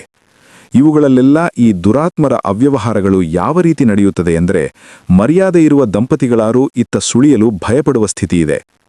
ಈ ಪ್ರವಾಸಿ ಧಾಮಗಳ ಒಳಚರಂಡಿ ವ್ಯವಸ್ಥೆಗಳೆಲ್ಲ ನಿರೋಧಗಳು ಸಿಕ್ಕಿಕೊಂಡು ನೀರು ಹೋಗದಂತೆ ಕಟ್ಟಿಕೊಂಡಿರುತ್ತವೆ. ಮೈಸೂರಿನ ಕಾವೇರಿ ನದಿ ಬಳಿ ಇರುವ ಪ್ರವಾಸಿ ಕೇಂದ್ರವೊಂದರ ಹತ್ತಿರ ಒಮ್ಮೆ ರಾಮದಾಸ್ ಮೀನು ಹಿಡಿಯಲು ಗಾಳ ಹಾಕಿದಾಗ ಮೀನಿಗೆ ಬದಲು ಅವರ ಗಾಳಕ್ಕೆ ಒಂದು ದೊಡ್ಡ ನಿರೋಧಕಂತ ಸಿಕ್ಕಿಕೊಂಡು ಹೊರಬಂತು. ಇದೇನಯ್ಯ ಹೀಗೆ ಎಂದು ತೋಟದ ಮಾಲಿಯನ್ನು ಕೇಳಿದಾಗ ಅವನು ಹೇಳಿದ ಕೆಲವು ಸಂಗತಿಗಳನ್ನು ಕೇಳಿ ನನಗೆ ಪ್ರವಾಸೋದ್ಯಮದ ಭಯಂಕರ ಪರಿಸ್ಥಿತಿಯ ಅರಿವು ಮೂಡತೊಡಗಿತು. ಅವ್ಯವಹಾರಗಳ ಆಗರಗಳಾಗಿರುವ ಈ ವಿಹಾರಧಾಮಗಳಿಗೆ ಹೋಗಿ ನಮ್ಮನ್ನು ಅವರು, ನಮ್ಮನ್ನು ನಾವು ಪರಸ್ಪರ ಶಂಕೆಯಿಂದ ನೋಡುವುದರ ಬದಲು ಅಲ್ಲಿಗೆ ಹೋಗದಿರುವುದೇ ಮೇಲಲ್ಲವೇ? ಒಮ್ಮೆ ಎತ್ತಲ್ಲೋ ಪ್ರವಾಸ ಹೊರಟಿದ್ದ ಗೆಳೆಯನೊಬ್ಬನಿಗೆ ಅಂಡಮಾನಿಗೆ ಯಾಕೆ ಪ್ರವಾಸ ಹೋಗಬಾರದು ಎಂದು ಕೇಳಿದೆ. ಅದಕ್ಕೆ ಆತ, ಅಲ್ಲೇನಿದೆ, ಬರೇ ಕಾಡು, ಸಮುದ್ರ, ಉಳಿಯಲು ಒಂದು ಒಳ್ಳೆ ಹೋಟೆಲ್ ಸಹ ಇಲ್ಲ, ತುಂಬ ಹಿಂದುಳಿದ ಪ್ರದೇಶ ಎಂದು ಹೇಳಿದ. ಅಲ್ಲಿ ಕೆಲಸ ಮಾಡುತ್ತಿದ್ದ ಅವನ ಗೆಳೆಯ ಆತನಿಗೆ ಈ ವಿಷಯ ತಿಳಿಸಿದ್ದನಂತೆ. ಹಾಗಾದರೆ ಈ ಪುಣ್ಯಕ್ಷೇತ್ರಗಳು, ದೇವಸ್ಥಾನಗಳು ಯಾವೂ ಇಲ್ಲದ ಜಾಗ ಅಂಡಮಾನ್ ಆಗಿದ್ದರೆ ನನ್ನಂಥ ಅಲೆಮಾರಿಗೆ ಅದೇ ಸರಿ ಎಂದನಿಸಿತ್ತು. ಅನೇಕ ಸಾರಿ ನಾವು ರಾಮದಾಸ್, ಲಂಕೇಶ್ ಮುಂತಾದವರ ಜೊತೆ ಮಾತನಾಡುತ್ತಾ ನಮ್ಮಲ್ಲಿ ಅಂತಾರಾಷ್ಟ್ರೀಯ ಮಟ್ಟದ ಕಾಡುಗಳು ಈಗ ಅಂಡಮಾನ್ನಲ್ಲಿ ಮಾತ್ರ ಇರುವುದಂತೆ, ಒಮ್ಮೆ ಅಲ್ಲಿಗೆ ಯಾವಾಗಲಾದರೂ ಹೋಗಿ ಬರಬೇಕು ಎಂದು ಮಾತನಾಡುತ್ತಿದ್ದವು. ಆದರೆ ನಮ್ಮ ಅನೇಕ ಹಂಬಲಗಳಂತೆ ಇದೂ ಕೂಡ ಕೇವಲ ಒಂದು ಹಂಬಲವಾಗೇ ಉಳಿದಿತ್ತು. ನಮ್ಮ ಮಿತ್ರರಲ್ಲೊಬ್ಬರಾದ ಪ್ರಶಾಂತ್ ತಮ್ಮ PhD ಮುಗಿಸಿ ಅಂಡಮಾನಿಗೆ ಕೃಷಿ ವಿಜ್ಞಾನಿಯಾಗಿ ಕೆಲಸಕ್ಕೆ ಹೋದುದು ನಮಗೆ ಗೊತ್ತಿರಲಿಲ್ಲ. ಪ್ರಶಾಂತ್ ಕೀಟಶಾಸ್ತ್ರದಲ್ಲಿ ಸಂಶೋಧನೆ ಮಾಡುತ್ತಿದ್ದಾಗ ಅನೇಕ ಬಾರಿ ಕೀಟ ಸಂಗ್ರಹಣೆ ಮತ್ತು ಸಂಶೋಧನೆಗಳಿಗೆ ಮೂಡಿಗೆರೆಯ ಸಂಶೋಧನಾ ಕೇಂದ್ರಕ್ಕೆ ಬರುತ್ತಿದ್ದರು. ಪ್ರಶಾಂತ್, ಚಕ್ರವರ್ತಿ, ನಾನು ಕೂಡಿ ಭದ್ರಾ ನದಿಯ ಕಾಡುಗಳಿಗೆ ಅನೇಕ ಬಾರಿ ಹೋಗಿದ್ದವು. ಹರಟೆ ಕೊಚ್ಚುತ್ತಾ ಗೊತ್ತುಗುರಿಯಿಲ್ಲದೆ ಕಾಡಲೆಯಲು ಅನೇಕ ಬಾರಿ ಪ್ರಶಾಂತ್ ನಮ್ಮೊಡನೆ ಬಂದು ಮುಳ್ಳು ಚುಚ್ಚಿಕೊಂಡು, ಮೈ ತರ್ಚಿಕೊಂಡು, ಬಿದ್ದು ಗಾಯ ಮಾಡಿಕೊಂಡು ಕಂಪನಿ ಕೊಟ್ಟಿದ್ದರು. ಭದ್ರಾ ಕಾಡಿನಲ್ಲಿ ಒಮ್ಮೆ ಕಣಜದ ಗೂಡಿಗೆ ಡಿಕ್ಕಿ ಹೊಡೆದು ಅದರಿಂದದ್ದ ಕಣಜಗಳು ನಮಗೆ ಮೈಯೆಲ್ಲ ಬಾತುಕೊಳ್ಳುವಂತೆ ಕಚ್ಚಿದ್ದು ನನ್ನ ನೆನಪಿನಲ್ಲಿ ಇನ್ನೂ ಹಸಿರಾಗಿದೆ. ಮಲ್ಲಿಕ್ ಒಂದು ದಿನ ಬಂದು ಆಶ್ಚರ್ಯಾನಂದಗಳಿಂದ, ಪ್ರಶಾಂತ್ ಕಾಗದ ಬರೆದಿದ್ದಾರೆ, ಅದು ಅಂಡಮಾನ್ನಿಂದ ಎಂದು ಗೆಳೆಯರ ಗುಂಪಿನ ನಡುವೆ ಘೋಷಿಸಿದರು. ತಕ್ಷಣ ನಮ್ಮೆಲ್ಲರ ಕಣ್ಣುಗಳು ಹೊಸ ಆಸೆಯಿಂದ ಮಿನುಗಿದವು. ಪ್ರಶಾಂತ್ ತಮ್ಮ ಪತ್ರದಲ್ಲಿ ಅಂಡಮಾನ್ನಲ್ಲಿ ಈಗಾಗಲೇ ಕೆಲಸ ಮಾಡುತ್ತಿರುವ ಅನೇಕ ಬೆಂಗಳೂರಿನ ಮಿತ್ರರ ಹೆಸರನ್ನು ತಿಳಿಸಿದ್ದರು. ಚಂದ್ರು, ಮಲ್ಲಿಕ್ ಎಲ್ಲರೂ ಸ್ಥಳದಲ್ಲೇ ಒಂದು ಸಮಾಲೋಚನೆ ನಡೆಸಿ ಈ ಸಾರಿ ಹೇಗಾದರೂ ಮಾಡಿ ನಾವು ಅಂಡಮಾನಿಗೆ ಹೋಗಲೇಬೇಕು ಎಂದು ನಿರ್ಧಾರ ತಗೊಂಡವು. ಆದರೆ ನಮ್ಮ ಅನೇಕ ನಿರ್ಧಾರಗಳಿಗೆ ಆದ ಗತಿಯೇ ಇದಕ್ಕೂ ಬಂದೀತೆಂದು ಹೆದರಿ ಈ ಜವಾಬ್ದಾರಿಯನ್ನು ಗೆಳೆಯ ಮಲ್ಲಿಕ್ರಿಗೆ ವಹಿಸಿದವು. ಏಕೆಂದರೆ ತಾಳ್ಮೆಯಿಂದ ಪತ್ರವ್ಯವಹಾರ ನಡೆಸುವುದು, ಅರ್ಜಿಗಳನ್ನು ಬರೆಯುವುದು, ಕೊಟ್ಟ ಕೆಲಸವನ್ನು ಪಟ್ಟು ಹಿಡಿದು ಸಾಧಿಸುವುದು ಮುಂತಾದ ಸದ್ಗುಣಗಳು ನಮಗಿಂತ ಸ್ವಲ್ಪ ಹೆಚ್ಚಿಗೆ ಇದೆ ಎಂದು ನಮಗೆ ಅನಿಸಿತು. ಗೆಳೆಯ ಚಂದ್ರು ಈ ವಿಷಯವನ್ನು ನಾವು ಹೊರಡುವ ಕೊನೆಯ ದಿನದವರೆಗೂ ಟಾಪ್ ಸೀಕ್ರೆಟ್ ಆಗಿಡಬೇಕು ಎಂದು ಹೇಳಿದರು. ಏಕೆಂದರೆ ನಮ್ಮಂಥ ಅಭಿರುಚಿಗಳಿಲ್ಲದವರು ನಾವೂ ಬರುತ್ತೇವೆ ಎಂದು ಹೇಳಿ ಕೊನೆಗೂ ಅಂಡಮಾನ್ನಲ್ಲಿ ಯಾವ ದೇವಸ್ಥಾನ, ಪುಣ್ಯಕ್ಷೇತ್ರಗಳು ಇಲ್ಲದುದನ್ನು ನೋಡಿ ಹಿಂದಿರುಗೋಣ ಎಂದು ನಮ್ಮನ್ನು ನಿರುತ್ಸಾಹಗೊಳಿಸುತ್ತಾರೆ ಎಂದು ಅವರ ಊಹೆ. ನಾವು ಅದಕ್ಕೆ ಹೌದು ಎಂದು ಸಮ್ಮತಿಸಿ ನಮ್ಮ ಅಂಡಮಾನ್ ಯಾತ್ರೆಗೆ ಘನತೆ ಗೌರವಗಳನ್ನು ಆರೋಪಿಸಿಕೊಂಡವು. ದುರದೃಷ್ಟವಶಾತ್ ಮಾರನೇ ದಿನ ಸಾಯಂಕಾಲವೇ ನನಗೆ ಯಾರೋ ಸಿಕ್ಕಿ, ಓ ಇಲ್ಲೇ ಇದ್ದೀರಲ್ಲ ಎಂದು ಆಶ್ಚರ್ಯ ಸೂಚಿಸಿ, ನೀವೆಲ್ಲ ಫಾರಿನ್ಗೆ ಹೊರಟಿದ್ದೀರಾ ಅಂತ ಯಾರೋ ಹೇಳಿದರು. ನನಗೆ ಮೊದಲು ಅವರ ಮಾತು ಸರಿಯಾಗಿ ಅರ್ಥವಾಗಲಿಲ್ಲ. ಆದರೆ ಕೊನೆಗೂ ನಮ್ಮ ಅಂಡಮಾನ್ ಯಾತ್ರೆಯನ್ನೇ ಇವರು ಫಾರಿನ್ ಟೂರ್ ಎಂದು ಹೇಳುತ್ತಿರಬಹುದು ಎಂದು ಊಹಿಸಿದೆ. ಆದರೆ ಹಿಂದಿನ ದಿನ ಬೆಳಗ್ಗೆ ನಿರ್ಣಯಿಸಿದ ನಮ್ಮ ಟಾಪ್ ಸೀಕ್ರೆಟ್ ಔಟ್ ಆಗಿದ್ದು ಹೇಗೆ? ಬೆರಳೆಣಿಕೆಯಷ್ಟಿದ್ದ ನಮ್ಮ ಟೀಮಿನ ಸದಸ್ಯರನ್ನು ಕೇಳಿದರೆ ಒಬ್ಬರ ಮೇಲೆ ಒಬ್ಬರು ಹೇಳಿದರು. ಕೊನೆಗೆ ನೋಡಿದರೆ ಪ್ರತಿಯೊಬ್ಬರೂ ಆದಷ್ಟು ಜನಕ್ಕೆ ಕೇಳಿದರು. ಅದಕ್ಕೆ ಕಾರಣ ನಾವದನ್ನು ಟಾಪ್ ಸೀಕ್ರೆಟ್ ಎಂದು ಪರಿಗಣಿಸಿದ್ದೇ ಇರಬಹುದು. ಇದನ್ನು ಕೇಳಿದವರು ಆದಷ್ಟು ಜನರ ಕಿವಿಗೆ ಉರುಳಿದ್ದರು. ಸೀಕ್ರೆಟ್ನ ಟಾಪು, ಬಾಟಮು ಎಲ್ಲ ಔಟಾಗಿ ಹೋಯಿತು. ಆದರೆ ನಾವು ಊಹಿಸಿದಂತೆ ಎಲ್ಲರೂ ನಾವು ಬರುತ್ತೇವೆ ಎಂದು ನಮ್ಮನ್ನು ಕೇಳಲೇ ಇಲ್ಲ. ಏಕೆಂದರೆ ದಿನಾ ನಾವು ಇಂಥ ಯೋಚನೆಗಳನ್ನು ಪ್ರಕಟಿಸುತ್ತಿದ್ದುದರಿಂದ ನಮ್ಮ ಹೇಳಿಕೆಗಳನ್ನು ಯಾರೂ ಸೀರಿಯಸ್ ಆಗಿ ತಗೊಂಡಲಿಲ್ಲ. ಎಲ್ಲಿಗಾದರೂ ಯಾರಾದರೂ ಪ್ರವಾಸ ಹೊರಟುತ್ತಾರೆ ಎಂದರೆ ಊರಿನಲ್ಲಿರುವವರಿಗೆ ಅನೇಕ ತರದ ತುರಿಕೆಗಳು ಆರಂಭವಾಗುತ್ತವೆ. ಕೆಲವರು ನಾವು ಶಾಶ್ವತವಾಗಿ ಅಂಡಮಾನಿಗೆ ಹೋಗುತ್ತಿದ್ದೇವೆ ಎನ್ನುವ ವ್ಯಸನ ಕಾತರದಿಂದ ನಮ್ಮನ್ನು ಪ್ರಶ್ನಿಸಿದರು. ಕೆಲವರು ಅಂಡಮಾನ್ ಸಮುದ್ರದ ನಡುವಿನ ದ್ವೀಪವಾದಿದ್ದರಿಂದ ಅಸಾಧ್ಯ ಸೆಕೆ ಇರುತ್ತದೆ ಎಂದು ಎಚ್ಚರಿಸಿದರು. ಕೆಲವರು ನಿಮಗೇನಪ್ಪ ಆರಾಮವಾಗಿದ್ದೀರಾ, ಯಾವಾಗ ಬೇಕೆಂದರೆ ಆವಾಗ ಎಲ್ಲಿ ಬೇಕೆಂದರೆ ಅಲ್ಲಿಗೆ ಹೋಗಬಹುದು ಎಂದು ಜಗತ್ತಿನ ಜವಾಬ್ದಾರಿಯನ್ನೆಲ್ಲ ತಮ್ಮೊಬ್ಬರ ತಲೆಯ ಮೇಲೆ ಇರುವಂತೆ ಉದ್ಗಾರ ತೆಗೆದರು. ಕೆಲವರು ಹಡಗಿನಲ್ಲಿ ಹೋಗುತ್ತಿದ್ದೀರಾ, ಅದರ ಕಷ್ಟ ನಿಮಗೆ ಗೊತ್ತಾಗುತ್ತೆ, ಹೋಗಿ ಹೊಟ್ಟೆ ತೊಳಸಿ ವಾಂತಿ ಮಾಡಿಕೊಂಡು ಅಂಡಮಾನಿಗೆ ಹೋಗೋದ್ರೊಳಗೆ ಅರ್ಧ ಜೀವ ಆಗೋಗ್ತೀರಾ ಎಂದು ಬೆದರಿಸಿದರು. ಅಯ್ಯೋ ಎಲ್ಲ ಬಿಟ್ಟು ಅಲ್ಲಿಗೆ ಯಾಕ್ರಿ ಹೋಗ್ತೀರಾ, ಆ ಮುರಾಳ ಮುಂಡೆ ಗಂಡ್ರು ರಿಸರ್ವರ್ನವರ ಮಾತು ಕೇಳಿ ನಿಮಗೆ ತಲೆ ಕೆಟ್ಟಿದೆ, ಅವರೇನೋ ಹುಳಪಳ ಹಿಡಿಯೋದಕ್ಕೆ ಅಲ್ಲಿಗೆ ಹೋಗ್ತಾರೆ ಅಂದರೆ ನಿಮಗೇನಾಗಿದೆ ಹೇಳಿ ಎಂದು ಕೆಲವರು ನನ್ನ ಮನಸ್ವಾಸ್ಥ್ಯವನ್ನು ಶಂಕಿಸಿದರು. ನಾವು ಯಾರ ಮಾತುಗಳನ್ನು ಕಿವಿಗೆ ಹಾಕಿಕೊಂಡಲಿಲ್ಲ. ಏಕೆಂದರೆ ಪ್ರತಿ ವಿಷಯಕ್ಕೂ ಉಚಿತ ಸಲಹೆ, ವಿಮರ್ಶೆಗಳನ್ನು ದಯಪಾಲಿಸುವ ಧಾರಾಳಿಗಳು ನಮ್ಮೂರಿನಲ್ಲಿ ಬೇಕಾದಷ್ಟು ಜನ ಇದ್ದರು. ನಾವು ಅಂಡಮಾನಿಗೆ ಹೋಗಲಿ ಬಿಡಲಿ, ಅಲ್ಲಿಗೆ ಹೋಗಬೇಕೆಂದಿರುವ ಟಾಪ್ ಸೀಕ್ರೆಟ್ಗೆ ಸಾಕಷ್ಟು ಪಬ್ಲಿಸಿಟಿ ಸಿಗ್ತಿರುವುದರಿಂದ ಸಮಾಧಾನವಾಯಿತು. ನನಗಂತೂ ಅಲ್ಲಿಗೆ ಹೋಗಿ ಬಂದಂತೆಯೇ ಎನ್ನಿಸಿ ಆ ವಿಷಯವನ್ನೇ ಮರೆತುಬಿಟ್ಟೆ. ಪ್ರಶಾಂತರಿಂದ ಬಂದ ಮತ್ತೊಂದು ಪತ್ರ ನಮ್ಮ ಅಂಡಮಾನ್ ಯಾನಕ್ಕೆ ಸಾಕಷ್ಟು ಘನತೆ ಗೌರವವನ್ನು ತಂದುಕೊಟ್ಟಿತು. ಅಂಡಮಾನಿಗೆ ಹೋಗುವುದು ಯಾವುದೇ ಭಾರತದ ಭಾಗಕ್ಕೆ ಹೋಗುವಷ್ಟು ಸಲೀಸಲ್ಲ ಎಂದು ಈ ಪತ್ರದಿಂದ ಸ್ಪಷ್ಟವಾಯಿತು. ಅಂಡಮಾನ್ನ ಅಧಿಕಾರಿಗಳಿಗೆ ಮೊದಲು ಪತ್ರ ಬರೆದು ನಮ್ಮ ಫೋಟೋ, ಬಯೋಡೇಟಾ ಇತ್ಯಾದಿ ಜಾತಕ ಕಳುಹಿ ನಮ್ಮ ಪ್ರವಾಸದ ಉದ್ದೇಶಗಳೆಲ್ಲವನ್ನು ವಿವರಿಸಿ ಅಲ್ಲಿಂದ ಒಪ್ಪಿಗೆ ಬಂದ ನಂತರವೇ ಅವರು ತಿಳಿಸಿದ ಹಡಗಿನಲ್ಲಿ ನಮಗೆ ಟಿಕೆಟ್ ದೊರೆಯುತ್ತಿತ್ತ. ನಮ್ಮದೇ ದೇಶದ ಒಂದು ಭಾಗವಾದ ಅಂಡಮಾನಿಗೆ ಹೋಗಲು ಇದೇಕೆ ಇಷ್ಟೊಂದು ನಿಯಮಗಳನ್ನು ವಿಧಿಸಿದ್ದಾರೋ ನನಗೆ ಗೊತ್ತಾಗಲಿಲ್ಲ. ಅಂತೂ ಅಂಡಮಾನಿಗೆ ಹೋಗಲು ಇಷ್ಟೆಲ್ಲ ವಿಧಿವಿಧಾನಗಳಿರುವುದನ್ನು ನೋಡಿ ನಮಗೆ ಇದು ಸ್ವಲ್ಪ ಫಾರಿನ್ಗೆ ಹೋಗುವ ಹಾಗೆ ಎಂದು ಅನ್ನಿಸಿ ಸಮಾಧಾನವಾದಿದ್ದಂತೂ ನಿಜ. ಜೊತೆಗೆ ನಾವೆಲ್ಲರೂ ಕೆಲವು ದಿನಗಳ ನಂತರ ಮಲ್ಲಿಕ್ ನಾವು ಅಲ್ಲಿಗೆ ಹೋಗಲು ಹಾಕಿಕೊಳ್ಳಬೇಕಾದ ಅರ್ಜಿಗಳನ್ನು ತಂದೊದಗಿಸಿದರು. ಸ್ಟುಡಿಯೋಗಳಿಗೆ ಹೋಗಿ ಎರಡೂ ಕಿವಿಗಳು ಕಾಣುವಂತೆ ಕ್ಯಾಮರಾದೆದುರು ನಿಂತು ಪಾಸ್ಪೋರ್ಟ್ ಫೋಟೋಗಳನ್ನು ತೆಗೆಸಿಕೊಳ್ಳಬೇಕಾಯಿತು. ನಮ್ಮ ಫೋಟೋಗಳನ್ನು ನೋಡಿದವರೊಬ್ಬರು, ಏನ್ರಿ ಎಲ್ಲ ಢಕಾಯಿತರ ಥರ ಕಾಣಿದ್ದೀರಿ, ನಿಮಗೆ ವೀಸಾ ಸಿಕ್ಕೋದು ಅನುಮಾನ ಕಣಿ ಎಂದು ಗಾಬರಿ ಮಾಡಿದರು. ನಮಗೂ ಸಹ ನಮ್ಮ ಫೋಟೋಗಳು ನಮ್ಮ ಸೌಂದರ್ಯವನ್ನು ಸೆರೆಹಿಡಿಯುವಲ್ಲಿ ವಿಫಲವಾಗಿದೆ ಎನ್ನುವ ಅಸಂತೃಪ್ತಿ ಇತ್ತು ಎನ್ನಿ. ಸ್ಟುಡಿಯೋದವನಿಗೆ ಕಲಾತ್ಮಕವಾಗಿ ಫೋಟೋ ತೆಗೆಯುವುದು ಗೊತ್ತಿಲ್ಲವೆಂದು ಅವನನ್ನು ದೂಷಿಸಿದವು. ನಮ್ಮ ಕಲ್ಪನೆಯ ನಮಗೂ ನಿಜವಾದ ನಮಗೂ ಬಹಳ ವ್ಯತ್ಯಾಸವಿರುವುದರಿಂದಲೇ ನಮ್ಮ ಫೋಟೋಗಳು ನಮ್ಮ ಸರಿಯಾದ ಪ್ರತಿಬಿಂಬಿತವಾಗಿಲ್ಲವೆಂದು ಅದನ್ನು ದೂಷಿಸುತ್ತೇವೆ. ಇದನ್ನೆಲ್ಲ ತಿಳಿದೆ ಸ್ಟುಡಿಯೋದವರು ನೆಗೆಟಿವ್ಗಳನ್ನು ಟಚಪ್ ಮಾಡಿ, ಕೆನ್ನೆಯ ಮೇಲಿನ ಗುಳಿಗಳನ್ನೆಲ್ಲ ಒರೆಸಿ, ಹಸುಗೂಸಿನ ಗಲ್ಲದಂತೆ ಮಾಡಿ, ಬೈತಲೆ ತಿದ್ದಿ, ಮೆಳ್ಳೆಗಣ್ಣನ್ನು ನೆಟ್ಟಗೆ ಮಾಡಿ, ಉಬ್ಬಿದ ಹಲ್ಲನ್ನು ಮತ್ತೆ ಶುಟಿಯೊಳಗೆ ಸೇರಿಸಿ, ನಮ್ಮ ಮುಸುಡಿಯನ್ನು ಕೊಂಚವಾದರೂ ಪ್ರದರ್ಶನಯೋಗ್ಯವನ್ನಾಗಿ ಮಾಡಲು ಯತ್ನಿಸುತ್ತಾರೆ. ಇಷ್ಟಾದರೂ ಅವರ ವಿರುದ್ಧ ದುಡ್ಡು ಕೊಡುವಾಗ ಪ್ರತಿಯೊಬ್ಬರೂ ಅಸಮಾಧಾನದಿಂದ ಗುಣಗುತ್ತಾರೆ. ದೂರದ ಊರಿಗಳಿಂದ ನಮ್ಮೊಡನೆ ಬರಲಿದ್ದ ಶಾಂತ, ಬಸವರಾಜು, ನಿರ್ಮಲಾ, ರಾಮದಾಸ್ ಇವರೆಲ್ಲ ತಮ್ಮ ಫೋಟೋಗಳನ್ನು ಕಳಿಸುತ್ತಾ ದಯವಿಟ್ಟು ಹೊರಡುವ ದಿನವನ್ನು ಮೊದಲೇ ತಿಳಿಸಿ ಎಂದು ಕೇಳಿಕೊಂಡಿದ್ದರು. ನಮ್ಮ ಎರ್ರಾಬಿರಿ ವ್ಯವಹಾರಗಳ ಪರಿಚಯ ಇದ್ದುದರಿಂದ ನಮ್ಮ ಹರಾಶ್ ಪ್ರೋಗ್ರಾಮುಗಳಿಗೆ ಅನೇಕ ಸಾರಿ ಅವರಿಗೆ ಬರಲಾಗಿರಲಿಲ್ಲ. ಆದ್ದರಿಂದ ಟೂರಿಗೆ ಹಣ ಹೊಂದಿಸುವುದು, ರಜೆ ಪಡೆಯುವುದು, ಕೆಲಸಗಳನ್ನು ಮುಗಿಸುವುದು ಇವೆಲ್ಲ ಇರುತ್ತದೆ. ಆದ್ದರಿಂದ ಕೊಂಚ ಮೊದಲೇ ತಿಳಿಸಿರಿ ಎಂದು ಆಗ್ರಹ. ನಾವೆಲ್ಲ ಕುಳಿತುಕೊಂಡು ಬಹಳ ಜವಾಬ್ದಾರಿಯಿಂದ ಲೆಕ್ಕಾಚಾರ ಹಾಕಿ ಫೆಬ್ರವರಿ ತಿಂಗಳ ಮೊದಲ ವಾರದಲ್ಲಿ ಎಂದು ನಿರ್ಧರಿಸಿ ಅವರಿಗೆ ತಿಳಿಸಿದವು. ಆದರೆ ನಾವು ತಿಳಿದಂತೆ ನಮ್ಮ ಪ್ರೋಗ್ರಾಮುಗಳು ಯಾವುವೂ ಲೆಕ್ಕಾಚಾರದ ಪ್ರಕಾರ ನಡೆಯದೆ ತಲೆಕೆಳಗಾಗುತ್ತಿದ್ದವು. ಈ ನಡುವೆ ಯಾರೋ ನಮಗೆ ಹೇಳಿದರು, ಅಂಡಮಾನಿಗೆ ರಾಜೀವ್ ಗಾಂಧಿ ಹೋಗಿರೋದ್ರಿಂದ ಯಾರಿಗೂ ವೀಸಾ ಕೊಡುತ್ತಿಲ್ಲವಂತೆ. ಅಲ್ಲಿಗೆ ಹೋದ ಒಬ್ಬೊಬ್ಬನ ಹಿಂದೆಯೂ ಇಬ್ಬಿಬ್ಬರು ಸಿಐಡಿಗಳು ಇರುತ್ತಾರಂತೆ. ದೇಶದ ಎಲ್ಲಾ ಕಡೆ ಉಗ್ರಗಾಮಿಗಳು ಚದುರಿರೋದ್ರಿಂದ ಈ ಕ್ರಮ ಎಂದು. ಇದನ್ನು ಕೇಳಿ ನಮಗೆ ಕೊಂಚ ನಿರುತ್ಸಾಹವಾಯಿತು. ನನಗಂತೂ ಆಗಲೇ ಸಿಐಡಿಗಳು ಬೆನ್ನು ಬಿದ್ದ ಅನುಭವ ಆಗತೊಡಗಿತು. ಅಂಡಮಾನಿಗೆ ಅಪ್ಲಿಕೇಶನ್ ಕಳಿಸಿ ಸೆಂಟ್ರಲ್ ಸಿಐಡಿಗಳಿಗೆ ನಮ್ಮ ಫೋಟೋ ವಿಳಾಸ ಕೊಟ್ಟಂತಾಯಿತು ಎಂದು ಗುಣಗಿದೆ. ನಿಮಗೆ ಹಡಗಿನ ಟಿಕೆಟು ಸಿಕ್ಕಿದರೂ ನೀವು ಅಂಡಮಾನಿಗೆ ಹೋಗೀರೆಂದು ತಿಳಿಯಬೇಡಿ. ಬಂಗಾಳಕೊಲ್ಲಿಯಲ್ಲಿ ಚಂಡಮಾರುತಗಳು ಪದೇ ಪದೇ ಏಳುವುದರಿಂದ ಹವಾಮಾನ ಇಲಾಖೆ ಆ ವರ್ತಮಾನವನ್ನೇನಾದರೂ ಕೊಟ್ಟರೆ ಹಡಗು ಹೊರಡೋದು ರದ್ದಾಗುತ್ತದೆ ಎಂದು ಮತ್ತೊಬ್ಬರು ಜಾಪಾಳ ಮಾತ್ರ ಕೊಟ್ಟರು. ಫೆಬ್ರವರಿ ಬಂತು. ದೂರದ ಊರಿನ ಗೆಳೆಯರಿಗೆಲ್ಲ ಕೊಂಚ ಮೊದಲೇ ತಿಳಿಸೋಣ ಎಂದರೆ ಅವರಿಗೂ ಕಾಲಕ್ಕೆ ಸರಿಯಾಗಿ ಉತ್ತರಿಸುತ್ತಿಂತ ಪ್ರಶಾಂತ್ರಿಂದ ಕಾಗದವೇ ಇಲ್ಲ. ನಾವು ಹೊರಡಬಹುದು ಎಂದು ಊಹಿಸಿದ ದಿನವೂ ಬಂತು. ಆದರೂ ಕಾಗದವಿಲ್ಲ. ಅಷ್ಟರಲ್ಲಿ ಭಾರತ ಪಾಕಿಸ್ತಾನ ಯುದ್ಧ ಸಂಭವ ಎಂದು ವರ್ತಮಾನ ಹರಡಿತು. ಪಾಕಿಸ್ತಾನದ ಗಡಿಗಳ ಬಳಿ ಸೇನಾ ಜಮಾವಣೆಯಾಗುತ್ತಿದೆ ಎಂದು, ಈ ಸೇನಾ ಸ್ಥಳಾಂತರಕ್ಕಾಗಿ ಅನೇಕ ರೈಲು ಸಂಚಾರವನ್ನು ರದ್ದು ಮಾಡಲಾಗಿದೆ ಎಂದು ಸುದ್ದಿ ತಿಳಿಯಿತು.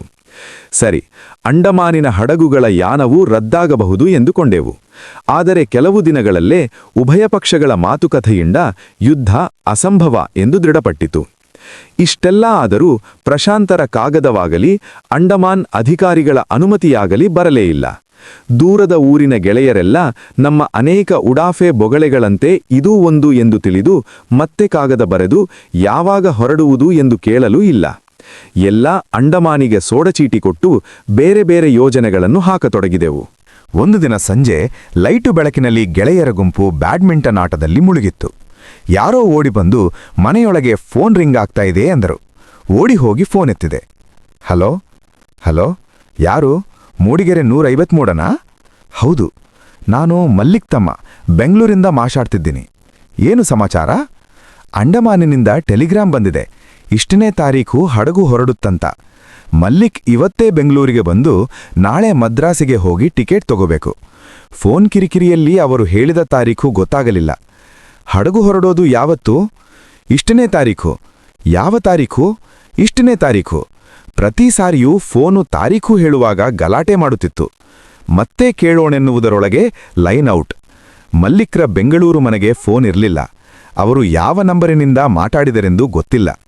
ಅವರು ಇವತ್ತೇ ಮಲ್ಲಿಕ್ ಬರಲೆಂದು ಹೇಳಿದ್ದರಿಂದ ನಾಳಿದ್ದು ಎಂದರೆ 5ನೇ ತಾರೀಖು ಹಡಗು ಹೋಗುತ್ತದೆ ಎಂದರೆ ಒಂದೇ ಒಂದು ದಿನ ನಮ್ಮಡೆ ಸಮಯ. ದುಡ್ಡು ಎಲ್ಲಿ ಕೂಡಿಸಿಕೊಳ್ಳೋಣ? ಅರೆಬಲೆ ಮಾಡಿರುವ ಕೆಲಸಗಳನ್ನೆಲ್ಲ ಯಾರಿಗೆ ವಹಿಸೋಣ? ರಜೆ ಹಾಕಲು ಏರ್ಪಾಡು ಮಾಡಬೇಕು. ಮದ್ರಾಸಿಗೆ ಹೋಗುವಷ್ಟಾದರೂ ಸಮಯವಿದೆಯೇ? ಮೈಸೂರು ಮಂಗಳೂರಿನ ಮಿತ್ರರಿಗೆ ಇಷ್ಟು ಕಡಿಮೆ ಕಾಲಾವಕಾಶದಲ್ಲಿ ಬರಲಾಗುತ್ತದೆಯೇ?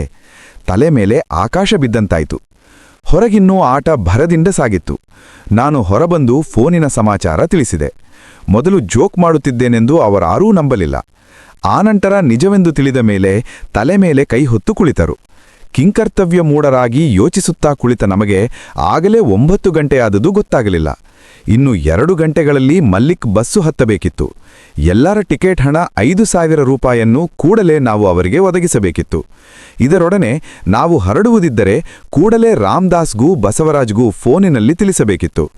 ಇಬ್ಬರಿಗೂ ಟ್ರಂಕ್ ಕಾಲ್ ಬುಕ್ ಮಾಡಿದೆ. ಇನ್ನು ನಾವು ಹೊರಡಬೇಕೋ ಬೇಡವೋ ಎಂಬ ಯೋಚನೆಯಲ್ಲಿ ಮುಳುಗಿದ್ದೆವು. ಅಷ್ಟರಲ್ಲಿ ಮತ್ತೆ ಫೋನ್ ರಿಂಗ್ ಆಯಿತು.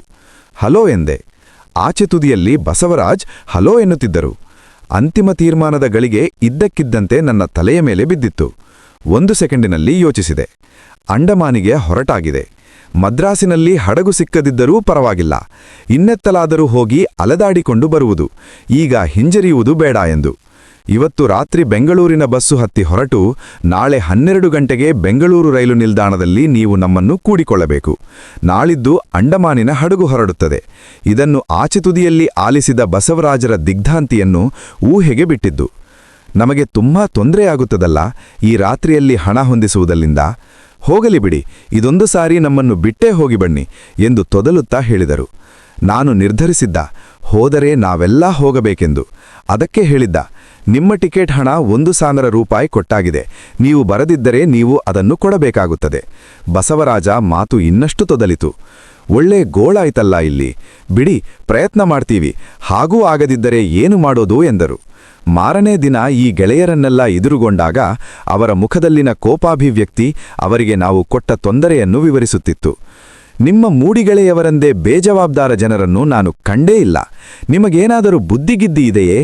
ರಾತ್ರೋರಾತ್ರಿ ನಾವು ಹಣ ಹೊಂದಿಸಿಕೊಂಡು ರಜೆ ಹಾಕಿ ಬರಬೇಕೆಂದು ಹೇಳಿದ್ದೀರಲ್ಲ, ನಾವು ನಿಮ್ಮಂಥ ಅನ್ನ ತಿನ್ನುವ ಮನುಷ್ಯರಲ್ಲವಾ? ರಾತ್ರಿ ಕಂಡೋರ ಮನೆ ಬಾಗಿಲು ಬಡಿದು ಎಷ್ಟಿದೆಯೋ ಅಷ್ಟು ಕೊಡಿ ಅಂತ ಭಿಕ್ಷಾ ಬೇಡಿ ನಿಮ್ಮ ಜೊತೆ ಯಾತ್ರೆ ಬರಬೇಕಾಯಿತು. ದುಷ್ಖೇರಿ, ನಮ್ಮ ವೈರಿಗೂ ಬೇಡ ನಿಮ್ಮ ಸಾವಾಸ ಎಂದು ರಾಮದಾಸ್ ಕೂಗಿದರು. ಆದರೆ ಅವರಿಗೆ ನಮ್ಮ ಕಷ್ಟ, ಗಡಿಬಿಡಿ, ನಾವು ರಾತ್ರೋರಾತ್ರಿ ದುಡ್ಡು ಹೊಂಚಲು ಪಟ್ಟ ಪಾಡು ಎಲ್ಲವನ್ನೂ ಸವಿಸ್ತಾರವಾಗಿ ಹೇಳಿದ ಮೇಲೆ ಕೊಂಚ ಸಮಾಧಾನವಾಯಿತು. ಶಾಂತ ಮತ್ತು ಬಸವರಾಜುರವರನ್ನು ಮಲ್ಲಿಕ್ ನೋಡೇ ಇರಲಿಲ್ಲ. ಮೊದಲು ಬೆಂಗಳೂರಿಗೆ ಹೋದ ಮಲ್ಲಿಕ್ರವರಿಗೆ ಅವರನ್ನು ಸಂಧಿಸಿ ನಮ್ಮ ಮುಂದಿನ ಕಾರ್ಯಕ್ರಮಗಳನ್ನು ತಿಳಿಸಬೇಕಾದ ಜವಾಬ್ದಾರಿ ಬಿದ್ದಿತ್ತು. ಪಾಸ್ಪೋರ್ಟಿಗೆ ಎಂದು ಕಳುಹಿಸಿದ ಅವರ ಫೋಟೋಗಳ ಕಾಪಿ ಹಿಡಿದುಕೊಂಡು ಮಲ್ಲಿಕ್ ರೈಲ್ವೆ ಸ್ಟೇಷನ್ನಿನಲ್ಲಿ ಹೋಗುವ ಬರುವವರ ಮುಖಗಳನ್ನೆಲ್ಲ ಪೊಲೀಸರ ಶರತಾಳೆ ನೋಡುತ್ತಾ ಪತ್ತೆ ಮಾಡಿದ್ದನ್ನು ವಿವರಿಸಿದರು. ಅಂತೂ ಗೊಂದಲ, ಗಡಿಬಿಡಿ, ಘಾಟಗಳ ನಡುವೆಯೇ ನಮ್ಮ ಅಂಡಮಾನ್ ಸಿನಿಮಾ ವಿನೋದಪೂರ್ಣವಾಗಿ ಆರಂಭವಾಗಿತ್ತು. ಮಲ್ಲಿಕ್ರವರು ಮದ್ರಾಸಿನ ಬಂದರಿನಲ್ಲಿ ಹೋಗಿ ಟಿಕೇಟಿಗಾಗಿ ವಿಚಾರಿಸಿದಾಗ ನಮಗೆ ಟಿಕೇಟಿಗೆ ಪರವಾನಿಗೆ ಕೊಟ್ಟಿದ್ದ ಹರ್ಷವರ್ಧನ ಹಡಗು ಹಿಂದಿನ ದಿನವೇ ಬಂದರು ಬಿಟ್ಟು ಅಂಡಮಾನಿಗೆ ಪ್ರಯಾಣ ಬೆಳೆಸಿತ್ತು. ಅವರು ಕಂಗಾಲಾಗಿ ಕುಳಿತಿರಬೇಕಾದರೆ ನಾನ್ಕೌರಿ ಎನ್ನುವ ಇನ್ನೊಂದು ಹಡಗು ಆ ದಿನವೇ ಅಂಡಮಾನಿಗೆ ಮದ್ರಾಸು ಬಿಡುವುದರಲ್ಲಿದೆ ಎಂದು ತಿಳಿದುಬಂತು. ನಾವು ಅಂಡಮಾನಿಗೆ ಹೋಗಲು ಪರವಾನಿಗೆ ಸಿಕ್ಕವರೆಂದು ಬಂದರಿನ ಅಧಿಕಾರಿಗಳಿಗೆ ತಿಳಿಸಿ ಹರ್ಷವರ್ಧನ ಹಡಗಿನ ಪ್ರಯಾಣಿಕರ ಪಟ್ಟಿಯಲ್ಲಿ ನಮ್ಮ ಹೆಸರುಗಳನ್ನು ತೋರಿಸಿಯಾದ ಮೇಲೆ ನಾನ್ಕೌರಿ ಹಡಗಿನಲ್ಲಿ ಅಂಡಮಾನಿಗೆ ಹೋಗಲು ಟಿಕೆಟ್ ಸಿಕ್ಕಿತು. ಅಲ್ಲಿಗೆ ಅಂಡಮಾನಿಗೆ ನಾವು ನಿಜವಾಗಲೂ ಹೋಗುತ್ತೇವೆಂದು ಎಲ್ಲರಿಗೂ ನಂಬಿಕೆ ಬರತೊಡಗಿತ್ತು. ನಾವೆಲ್ಲ ನಮ್ಮ ಸೂಟ್ಕೇಸುಗಳನ್ನು ಹೊತ್ತುಕೊಂಡು ಬಂದರು ಕಟ್ಟೆಯಲ್ಲಿ ನಮ್ಮ ಹಡಗು ಯಾವುದೆಂದು ಹುಡುಕುತ್ತಾ ಹೊರಟೆವು. ದೂರದಲ್ಲಿ ಒಂದು ಹಡಗಿನ ಮೇಲೆ ನಾನ್ಕೌರಿ ಎಂದು ಬರೆದಿದ್ದು ಕಾಣಿಸಿತ್ತು. ಅದರ ಪಕ್ಕ ತುಂಬಾ ಜನ ಸಾಮಾನು ಸರಂಜಾಮುಗಳೊಂದಿಗೆ ಕಾಯುತ್ತಾ ಕುಳಿತಿದ್ದುದು ಕಾಣಿಸಿತ್ತು. ಆ ಹಡಗನ್ನು ನೋಡಿ ನಮಗೆ ಕೊಂಚ ಆಶಾಭಂಗವಾಯಿತು. ಬಣ್ಣಗಳಲ್ಲಿ ಮಿರುಗುವ ಪುಟ್ಟ ಪಟ್ಟಣಗಳಂತೆ ಕಾಣುವ ಹಡಗುಗಳನ್ನು ನಾವು ಚಿತ್ರಗಳಲ್ಲಿ ನೋಡಿದ್ದೆವು. ತುಕ್ಕು ಹಿಡಿದು ಗಲೀಜಾಗಿ ಕಾಣುತ್ತಿದ್ದ ಈ ಮುದಿ ಹಡಗನ್ನು ನೋಡಿ ನಾವು ಗಾಬರಿಯಾದೆವು. ರೀ, ಜಂಕಾಗಿ ಹೋಗಿದೆಯೇ ಈ ಹಡಗು, ಇದಕ್ಕೆ ಧೈರ್ಯವಾಗಿ ಹತ್ತಬಹುದೇನಪ್ಪ ಎಂದರು ರಾಮದಾಸ್. ನಾನಂತೂ ಇದು ಸಪ್ತಸಾಗರಗಳ ನಡುವೆ ಕಳಚಿಕೊಂಡು ಒಂದು ದಿನ ಮುಳುಗೇ ಹೋಗುತ್ತದೆ ಎಂದು ತೀರ್ಮಾನ ಘೋಷಿಸಿದೆ. ಒಟ್ಟಿನಲ್ಲಿ ಇದು ನಮಗೆ ಬಹಳ ಅಪಾಯಕಾರಿ ಹಡಗಿನಂತೆ ಕಂಡಿತು. ಏನು ಮಾಡೋದು? 5,000 ರೂಪಾಯಿ ಕೊಟ್ಟು ಟಿಕೆಟ್ ತಗೊಂಡು ಆಗಿದೆ. ಅದೂ ಅಲ್ಲದೆ ರಾಜೇಶ್ವರಿ ಮುಂತಾದ ಮಹಿಳಾ ಸದಸ್ಯರಂತೂ ಬೇಕಾದ್ದಾಗಲಿ ನಮ್ಮ ಜೀವಮಾನದಲ್ಲಿ ಒಮ್ಮೆಯಾದರೂ ಹಡಗಿನ ಪ್ರಯಾಣ ಮಾಡಲೇಬೇಕು ಎಂದು ನಿರ್ಧರಿಸಿದ್ದರು. ನಾನು ಅಲ್ಲಿಯೇ ಹಡಗು ಹತ್ತಲು ನಿಂತಿದ್ದ ಯಾರೋ ಒಬ್ಬ ಸರ್ಕಾರಿ ಅಧಿಕಾರಿಯ ಬಳಿ ಈ ಹಡಗಿನ ಇತ್ಯೋಪರಿಗಳನ್ನು ಕೇಳಲು ಹೋದೆ. ಆತ ಕಾರ್ ನಿಕೋಬಾರ್ ದ್ವೀಪಗಳಲ್ಲಿ ಕೆಲಸ ಮಾಡುತ್ತಿರುವವನಂತೆ. ಅವರ ಮಾತಿನ ಪ್ರಕಾರ ಈ ಹಡಗು ಗುಜರಿಮಾಲಾಗಿದೆ ಎನ್ನುವುದು ನಿಜವಾಗಿತ್ತು. ಇನ್ನು ಕೆಲವು ದಿನ ಓಡಿಸಿ ಈ ಹಡಗನ್ನು ಕಂಡಮ್ ಮಾಡಲಾಗುತ್ತದೆ ಎಂದು ತಿಳಿಸಿದರು. 20 ವರ್ಷಗಳ ಹಿಂದೆ ಬ್ರಿಟನ್ನಿನಲ್ಲಿ ಕಂಡಮ್ ಮಾಡಿದ ಈ ಹಡಗನ್ನು ಕೇವಲ 2 ವರ್ಷಗಳವರೆಗೆ ಓಡಿಸಲು ಭಾರತ ಕೊಂಡುಕೊಂಡು ದುರಸ್ತಿ ಮಾಡಿತಂತೆ. ಇದನ್ನು ಓಡಿಸಲು ಉದ್ದೇಶಿಸಿದ್ದ 2 ವರ್ಷ 20 ವರ್ಷಗಳಿಗೆ ವಿಸ್ತರಿಸಿತ್ತು. ಇದೀಗ ಇನ್ನೂ ಓಡಿಸಬಾರದ ಪರಿಸ್ಥಿತಿಗೆ ಬಂದಿದೆ. ಉಗಿಯಂತ್ರದಿಂದ ಚಲಿಸುವ ಹಡಗು ಭಾರತದಲ್ಲಿ ಇದೊಂದೇ ಇರುವುದು. ಇದರ ಇಂಧನ ವೆಚ್ಚ ತುಂಬಾ ಹೆಚ್ಚು. ವಾಸ್ತವವಾಗಿ ಸರ್ಕಾರ 3 ಲಕ್ಷ ರೂಪಾಯಿಯ ನಷ್ಟವನ್ನು ಪ್ರತಿ ಭ್ರಷ್ಟಿಗೂ ಭರಿಸುತ್ತಿದೆ ಎಂದು ಅವರು ಹೇಳಿದರು. ಅವರು ಹೇಳಿದ ನಾನ್ಕೌರಿ ಹಡಗಿನ ಸ್ಥಿತಿಗತಿಗಳು ನನಗಿನ್ನಷ್ಟು ದಿಗಿಲಿಕ್ಕಿಸಿತು. ನೋಡಿ, ಈ ಹಡಗಿನ ವಿಷಯ ತಿಳಿಯದೆ ನಾವು ಇದರಲ್ಲಿ ಪ್ರಯಾಣ ಮಾಡಲು ಟಿಕೆಟ್ ತಗೊಂಡು ಬಿಟ್ವೆವು ಎಂದು ನಮ್ಮ ಅಜಾಗರೂಕತೆಯನ್ನು ಹೇಳಿಕೊಂಡು ವಿಷಾದ ಸೂಚಿಸಿದೆ. ಆತ ನಸುನಕ್ಕು, ಹಾಗೇನೂ ಹದರುವ ಅಗತ್ಯವಿಲ್ಲ. ಅಂಡಮಾನಿಗೆ ಹೋಗುವ ಹಡಗುಗಳೆಲ್ಲ ನಾನ್ಕೌರಿಯೇ ಅತ್ಯುತ್ತಮವಾದ ಹಡಗು, ಪ್ರಯಾಣಿಕರ ಸೌಲಭ್ಯಗಳ ದೃಷ್ಟಿಯಿಂದ. ಇದು ಅತಿ ದೊಡ್ಡ ಹಡಗು ಆದುದರಿಂದ ಇದು ಸಮುದ್ರದ ಏರಿಳಿತಕ್ಕೆ ಹೆಚ್ಚು ಕುಲುಕಾಡುವುದಿಲ್ಲ ಮತ್ತು ಇಲ್ಲಿನ ಊಟ ತಿಂಡಿ ವ್ಯವಸ್ಥೆ ಬೇರೆಲ್ಲ ಹಡಗುಗಳಿಗಿಂತ ಉತ್ತಮ ಮಟ್ಟದಲ್ಲಿದೆ. ಆದ್ದರಿಂದ ನಾನಂತೂ ಈ ಹಡಗು ಎಷ್ಟೇ ತುಕ್ಕು ಹಿಡಿದಿರಲಿ ಅದು ಕಂಡಮ್ ಆಗುವವರೆಗೂ ಇದರಲ್ಲೇ ಓಡಾಡುವೆನು ಎಂದು ಆ ಹಡಗನ್ನು ಹೊಗಳತೊಡಗಿದ. ಆತ ಊಟ ತಿಂಡಿ ವ್ಯವಸ್ಥೆಯನ್ನು ಹೊಗಳಿದ ಕೂಡಲೇ ನಮಗೆ ಆ ಹಡಗು ಸಾಕಷ್ಟು ಸುಂದರವಾಗಿ ಕಾಣತೊಡಗಿತು. ಸಮುದ್ರದ ಹವಾ ನೋಡಿ ಎಲ್ಲಾ ಹಡಗುಗಳು ಬಹುಶಃ ಹೀಗೆ ಕಾಣ್ತವೆ ಎಂದರು ಒಬ್ಬರು. ಫೋಟೋಗಳಲ್ಲಿ ನೋಡಿದ ಹಡಗುಗಳಿಗೆ ಇದನ್ನು ಹೋಲಿಸಬಾರದು ಬಿಡಿ, ಹಾಗೆ ನೋಡಿದರೆ ಇದನ್ನು ಫೋಟೋ ತೆಗೆದು ಅಚ್ಚು ಮಾಡಿದರೆ ಚೆನ್ನಾಗೇ ಕಾಣುತ್ತೆ ಎಂದರು ಇನ್ನೊಬ್ಬರು. ಸಾಮಾನು ಸರಂಜಾಮುಗಳನ್ನು ಹಿಡಿದುಕೊಂಡ 100 ಪ್ರಯಾಣಿಕರೊಡಲಿ ಕಾಯುತ್ತಾ ನಿಂತಿದ್ದ ನನಗೆ ಈ ಹಡಗನ್ನು ಎಲ್ಲಿಂದ ಹತ್ತುವುದು ಎಂಬ ಆಲೋಚನೆ ಬಂತು. ಎಲ್ಲೋ ಅಂತರಿಕ್ಷದಲ್ಲಿ ಹಡಗಿನ ಡಕ್ ಕಾಣಿಸುತ್ತಿತ್ತು. ಕ್ರೇನ್ ಮುಖಾಂತರ ಹಡಗಿಗೆ ಸಾಮಾನುಗಳನ್ನು ಹೊರಗಿನಿಂದ ಎತ್ತಿ ಎತ್ತಿ ಇಳಿಸುತ್ತಿದ್ದರು. ಪ್ರಯಾಣಿಕರನ್ನು ಕ್ರೇನಿನಲ್ಲಿಯೇ ಎತ್ತಿ ಒಳಗೆ ಇಳಿಸುತ್ತಾರಾ ಅಥವಾ ತೂಕ ಹಾಕಿದ ನಂತರ ಬಾರಕ್ಕೆ ಹಡಗಿನ ಕೆಳಭಾಗ ಮುಳುಗಿತಾ ಡಕ್ ನಮ್ಮ ಮಟ್ಟಕ್ಕೆ ಬರುತ್ತದಾ ಅಥವಾ ಈ ಕೆಳಭಾಗದಲ್ಲಿ ಕಾಣುತ್ತಿರುವ ಕಿಂಡಿಗಳಿಂದ ನಾವು ಒಳಕ್ಕೆ ತೂರಿಕೊಳ್ಳಬೇಕಾ? ಈ ಹಡಗಿನ ಪ್ರವೇಶ ಯಾಕೋ ಕೌರವರ ಚಕ್ರವ್ಯೂಹದಂತೆ ಕಾಣತೊಡಗಿತು. ಏನಾದರಾಗಲಿ ಹತ್ತುವ ಸಮಯ ಬಂದಾಗ ತಾನಾಗೇ ಗೊತ್ತಾಗುತ್ತಲ್ಲ ಎಂದುಕೊಂಡು ಸುಮ್ಮನಾದೆ. ಮದ್ರಾಸಿನ ಬಿಸಿಲಿನಲ್ಲಿ ನೆರಳೇ ಇಲ್ಲದ ಬಂದರು ಕಟ್ಟೆಯಲ್ಲಿ ತುಂಬಾ ಸಮಯ ಕುಳಿತಿದ್ದೆವು. ಚಂದ್ರು ರಾಮದಾಸ್ ಇಬ್ಬರೂ ನಮ್ಮನ್ನು ಅಲ್ಲೇ ಬಿಟ್ಟು ಕಲ್ಲಂಗಡಿ ಹಣ್ಣು ಕೊಂಡು ತರುತ್ತೇವೆ ಎಂದು ಮದ್ರಾಸಿನ ಸಿಟಿ ಮಾರ್ಕೆಟ್ ಕಡೆಗೆ ಹೋದರು. ನಾವು ಬಂದರಿನ ನಲ್ಲಿಗಳಲ್ಲಿ ಬರುತ್ತಿದ್ದ ಐಸ್ಡ್ ನೀರು ಕುಡಿಯುತ್ತಾ ಸೆಕೆಯ ವಿರುದ್ಧ ಹೋರಾಡುತ್ತಿದ್ದೆವು. ಹಡಗಂತೂ ಅಚಲವಾಗಿ ಎಂದೂ ಚಲಿಸದ ಬೆಟ್ಟದಂತೆ ನನಗೆ ಕಾಣತೊಡಗಿತು. ಹಡಗಿನ ಕ್ಯಾಪ್ಟನಿಗೂ ಬಂದರಿನ ಮುಖ್ಯಾಧಿಕಾರಿ ಹಾರ್ಬರ್ ಮಾಸ್ಟರಿಗೂ ಏನೋ ಬಿಸಿ ಬಿಸಿ ವಾಗ್ವಾದ ನಡೆಯುತ್ತಿದೆ ಎಂದು ಯಾರೋ ಇಬ್ಬರು ನನ್ನ ಪಕ್ಕ ಪರಸ್ಪರ ಮಾತಾಡಿದರು. ಈ ಹೊಸ ಹಾರ್ಬರ್ ಮಾಸ್ಟರ್ ತುಂಬಾ ಜಗಳಗಂಟನೆಂದು ಕಾಣುತ್ತದೆ. ಈತನ ಜಗಳದ ದೆಸೆಯಿಂದ ಪ್ರತಿ ಹಡಗೂ ಈಗೀಗ ನಿಧಾನವಾಗಿ ಹೊರಡುತ್ತಿದೆ ಎಂದ ಇನ್ನೊಬ್ಬ. ಚಂದ್ರು ರಾಮದಾಸ್ ಕಲ್ಲಂಗಡಿ ಹಂಗು ತರಲು ಹೋದವರು ಇನ್ನೂ ಪತ್ತೆ ಇರಲಿಲ್ಲ. ಅವರು ಬರುವವರೆಗೂ ನಮ್ಮ ಕ್ಯಾಪ್ಟನ್ ಜಗಳ ಮುಂದುವರಿದರೆ ಒಳ್ಳೆಯದು ಎಂದೆನಿಸಿತು. ಹಡಗಿಗೆ ಬರುವ ಪ್ರಯಾಣಿಕರು ಘರಾಯಿಸುತ್ತಲೇ ಇದ್ದರು. ತರತರದ ಗಂಟು ಮೂಟೆಗಳು, ಮಕ್ಕಳು ಮರಿಗಳು, ಕೋಳಿ ಒಳ್ಳೆಗಳು, ಗಲೀಜು ಜೋಳಿಗೆಗಳು, ರಾಶಿ ರಾಶಿ. ಇಡೀ ಇಂಡಿಯಾದ ಸಂಕ್ಷಿಪ್ತ ಸ್ವರೂಪವನ್ನೇ ಅಲ್ಲಿ ನೋಡಬಹುದಾಗಿತ್ತು. ಮೊದಲೆಲ್ಲ ವಿದೇಶಗಳಿಗೆ ಹೋಗುವವರು ಹೆಚ್ಚಾಗಿ ಹಡಗುಗಳ ಪ್ರಯಾಣ ಮಾಡುತ್ತಿದ್ದರು. ತಿಂಗಳುಗಟ್ಟಲೆ ಹಿಡಿಯುವ ಆ ಪ್ರಯಾಣಗಳಲ್ಲಿ ಹೇಗೆ ಕಾಲ ಹಾಕುತ್ತಿದ್ದರೋ ಆಶ್ಚರ್ಯವಾಗುತ್ತದೆ. ಹಡಗು ಒಮ್ಮೆ ಮಧ್ಯ ಸಮುದ್ರಕ್ಕೆ ಹೋದ ಮೇಲೆ ಡೆಕ್ ಮೇಲೆ ಕುಳಿತು ಸುಮ್ಮನೆ ಸಮುದ್ರ ದಿಟ್ಟಿಸುತ್ತಾ ಇರುವುದು ಬೇಜಾರು ತರಿಸುತ್ತದೆ. ಇಂಕಿನಷ್ಟು ಕಡುನೀಲಿಯ ಬಂಗಾಳಕೊಲ್ಲಿ ಸಮುದ್ರ ಸುತ್ತೆಲ್ಲ. ಹಡಗು ನಿಧಾನಕ್ಕೆ ತೆರೆಗಳ ಮೇಲೆ ಏರಿಳಿಯುತ್ತಾ ಅಂಡಮಾನಿನ ಕಡೆಗೆ ಸಾಗಿತು. ಕಾರು, ವಿಮಾನ, ರೈಲುಗಳಿಗೆ ಹೋಲಿಸಿದರೆ ಹಡಗಿನ ವೇಗ ತೀರಾ ನಿಧಾನ. ಸುಮಾರು ಗಂಟೆಗೆ 15 ಮೈಲು ವೇಗ. ಅಂಡಮಾನಿಗ ನೆಲದ ಮೇಲೆ ಸೈಕಲಿನಲ್ಲಿ ಹೋದಂತೆ. ಹರಟಕೊಚ್ಚಲು ಗೆಳೆಯರ ಗುಂಪೊಂದು ಇಲ್ಲದಿದ್ದರೆ ಹಡಗಿನ ಪ್ರಯಾಣ ಭಯಂಕರ ಬೋರು ಎನ್ನುವುದರಲ್ಲಿ ಅನುಮಾನವೇ ಇಲ್ಲ. ಆದರೆ ಹಡಗಿನಲ್ಲಿ ವಿಮಾನದಂತೆ ಕುರ್ಚಿಗೆ ಕಚ್ಚಿಕೊಂಡು ಬೆಟ್ಟು ಬಿಗಿದುಕೊಂಡು ಕುಳಿತುಕೊಳ್ಳಬೇಕಾಗಿಲ್ಲ. ಅಲ್ಲಿ ಓಡಾಡಲು ವಿಶಾಲವಾದ ಡೆಕ್ಕುಗಳು, ಹತ್ತಿಳಿಯಲು ಅನೇಕಾನೇಕ ಪಾವಟಿಗೆಗಳು, ಪರೀಕ್ಷಿಸಲು ನೇತು ಬಿದ್ದಿದ್ದ ಲೈಫ್ ಬೋಟುಗಳು, ಚಕ್ರಗಳು, ಸರಪಳಿಗಳು, ಹ್ಯಾಂಡಲುಗಳು ನಮಗೆ 4 ದಿನಕ್ಕೆ ಸಾಕಾಗುವಷ್ಟು ಇದ್ದವು. ನಾನ್ಕೌರಿ ಹಡಗನ್ನು 2 ಪೈಲಟ್ ದೋಣಿಗಳು ಮದ್ರಾಸ್ ಬಂದರಿನಿಂದ ಏದುಸಿರು ಬಿಡುತ್ತಾ ಹೊರಗಿನ ವಿಶಾಲ ಸಮುದ್ರಕ್ಕೆ ಎಳೆತಂದು ಬಿಟ್ಟವು. ನಾನ್ಕೌರಿಯ ಎಂಜಿನುಗಳು ತಿರುಗತೊಡಗಿದವು. ಅದರ ಪ್ರೊಪೆಲ್ಲರ್ ತಿರುಗುವ ಹೊಡೆತಕ್ಕೆ ಹಿಂತುದಿಯಲ್ಲಿ ಸಮುದ್ರ ಕಡೆದಂತಾಗಿ ದೂರ ಎಳೆತೊಡಗಿತು.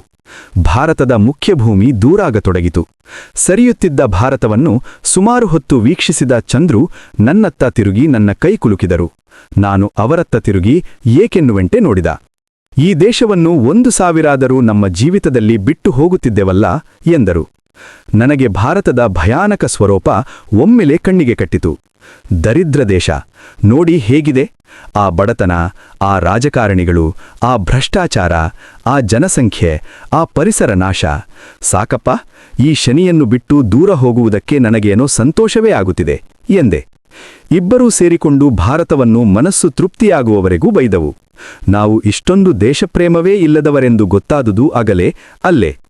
ಪಕ್ಕ ರಾಜೇಶ್ವರಿ, ಉಷಾ, ಶಾಂತ, ನಿರ್ಮಲಾ ಎಲ್ಲ ನಿಂತಿದ್ದರು. ಭಾವುಕಲಾಗಿ ನಿಂತಿದ್ದ ಅವರಿಗೆ ನಮ್ಮ ಅಭಿಪ್ರಾಯ ತಿಳಿಸಲಿಲ್ಲ. ವೃಥಾವಾಗ್ವಾದ ಯಾಕೆ ಎಂದು. ರಿಪೇರಿ ಮಾಡಲಾಗದಂತೆ ಹಾಳಾಗುತ್ತಿರುವ ಮತ್ತು ಹಾಳು ಮಾಡುವವರಿಗೆ ಪ್ರೋತ್ಸಾಹ ಕೊಡುತ್ತಿರುವ ಭಾರತದ ಮೇಲೆ ಎಲ್ಲಿಲ್ಲದ ಸಿಟ್ಟು ಬಂದಿತ್ತು. ಆ ಕ್ಷಣ ನಾವು ದೇಶದ್ರೋಹಿಗಳಲ್ಲದಿದ್ದರೂ ದೇಶಪ್ರೇಮಿಗಳಂತೂ ಆಗಿರಲಿಲ್ಲ. ಕಂತ್ರಿ ರಾಜಕಾರಣಿಗಳ ಮುಖಾಂತರ, ಭ್ರಷ್ಟ ಅಧಿಕಾರಶಾಹಿಯ ಮುಖಾಂತರ, ಲಂಪಟ ಓಟುದಾರರ ಮುಖಾಂತರ ಕ್ಷಣಕ್ಷಣಕ್ಕೂ ಆತ್ಮಹತ್ಯೆ ಮಾಡಿಕೊಳ್ಳುತ್ತಿರುವ ಈ ದೇಶವನ್ನು ಪ್ರೇಮಿಸುವುದು ನಮಗೆ ಅಸಾಧ್ಯವಾಗಿ ಕಂಡಿತು. ಆದರೆ ಭಾರತಕ್ಕೆ ಕೆಲವು ದಿನಗಳ ತರುವಾಯ ಹಿಂದಿರುಗುತ್ತಿದ್ದೇ ಹೌದು ನಮಗೆ ಚೆನ್ನಾಗಿ ಗೊತ್ತಿತ್ತು. ಅದರ ಬದಲು ಭಾರತವನ್ನು ನಮ್ಮ ಜೀವನದಲ್ಲಿ ಕೊನೆಯ ಬಾರಿಗೆ ನೋಡುತ್ತಿದ್ದೇವೆಂದಾಗ ಆಗ ಹೇಗನಿಸುತ್ರಿಷೂ ಗೊತ್ತಿಲ್ಲ.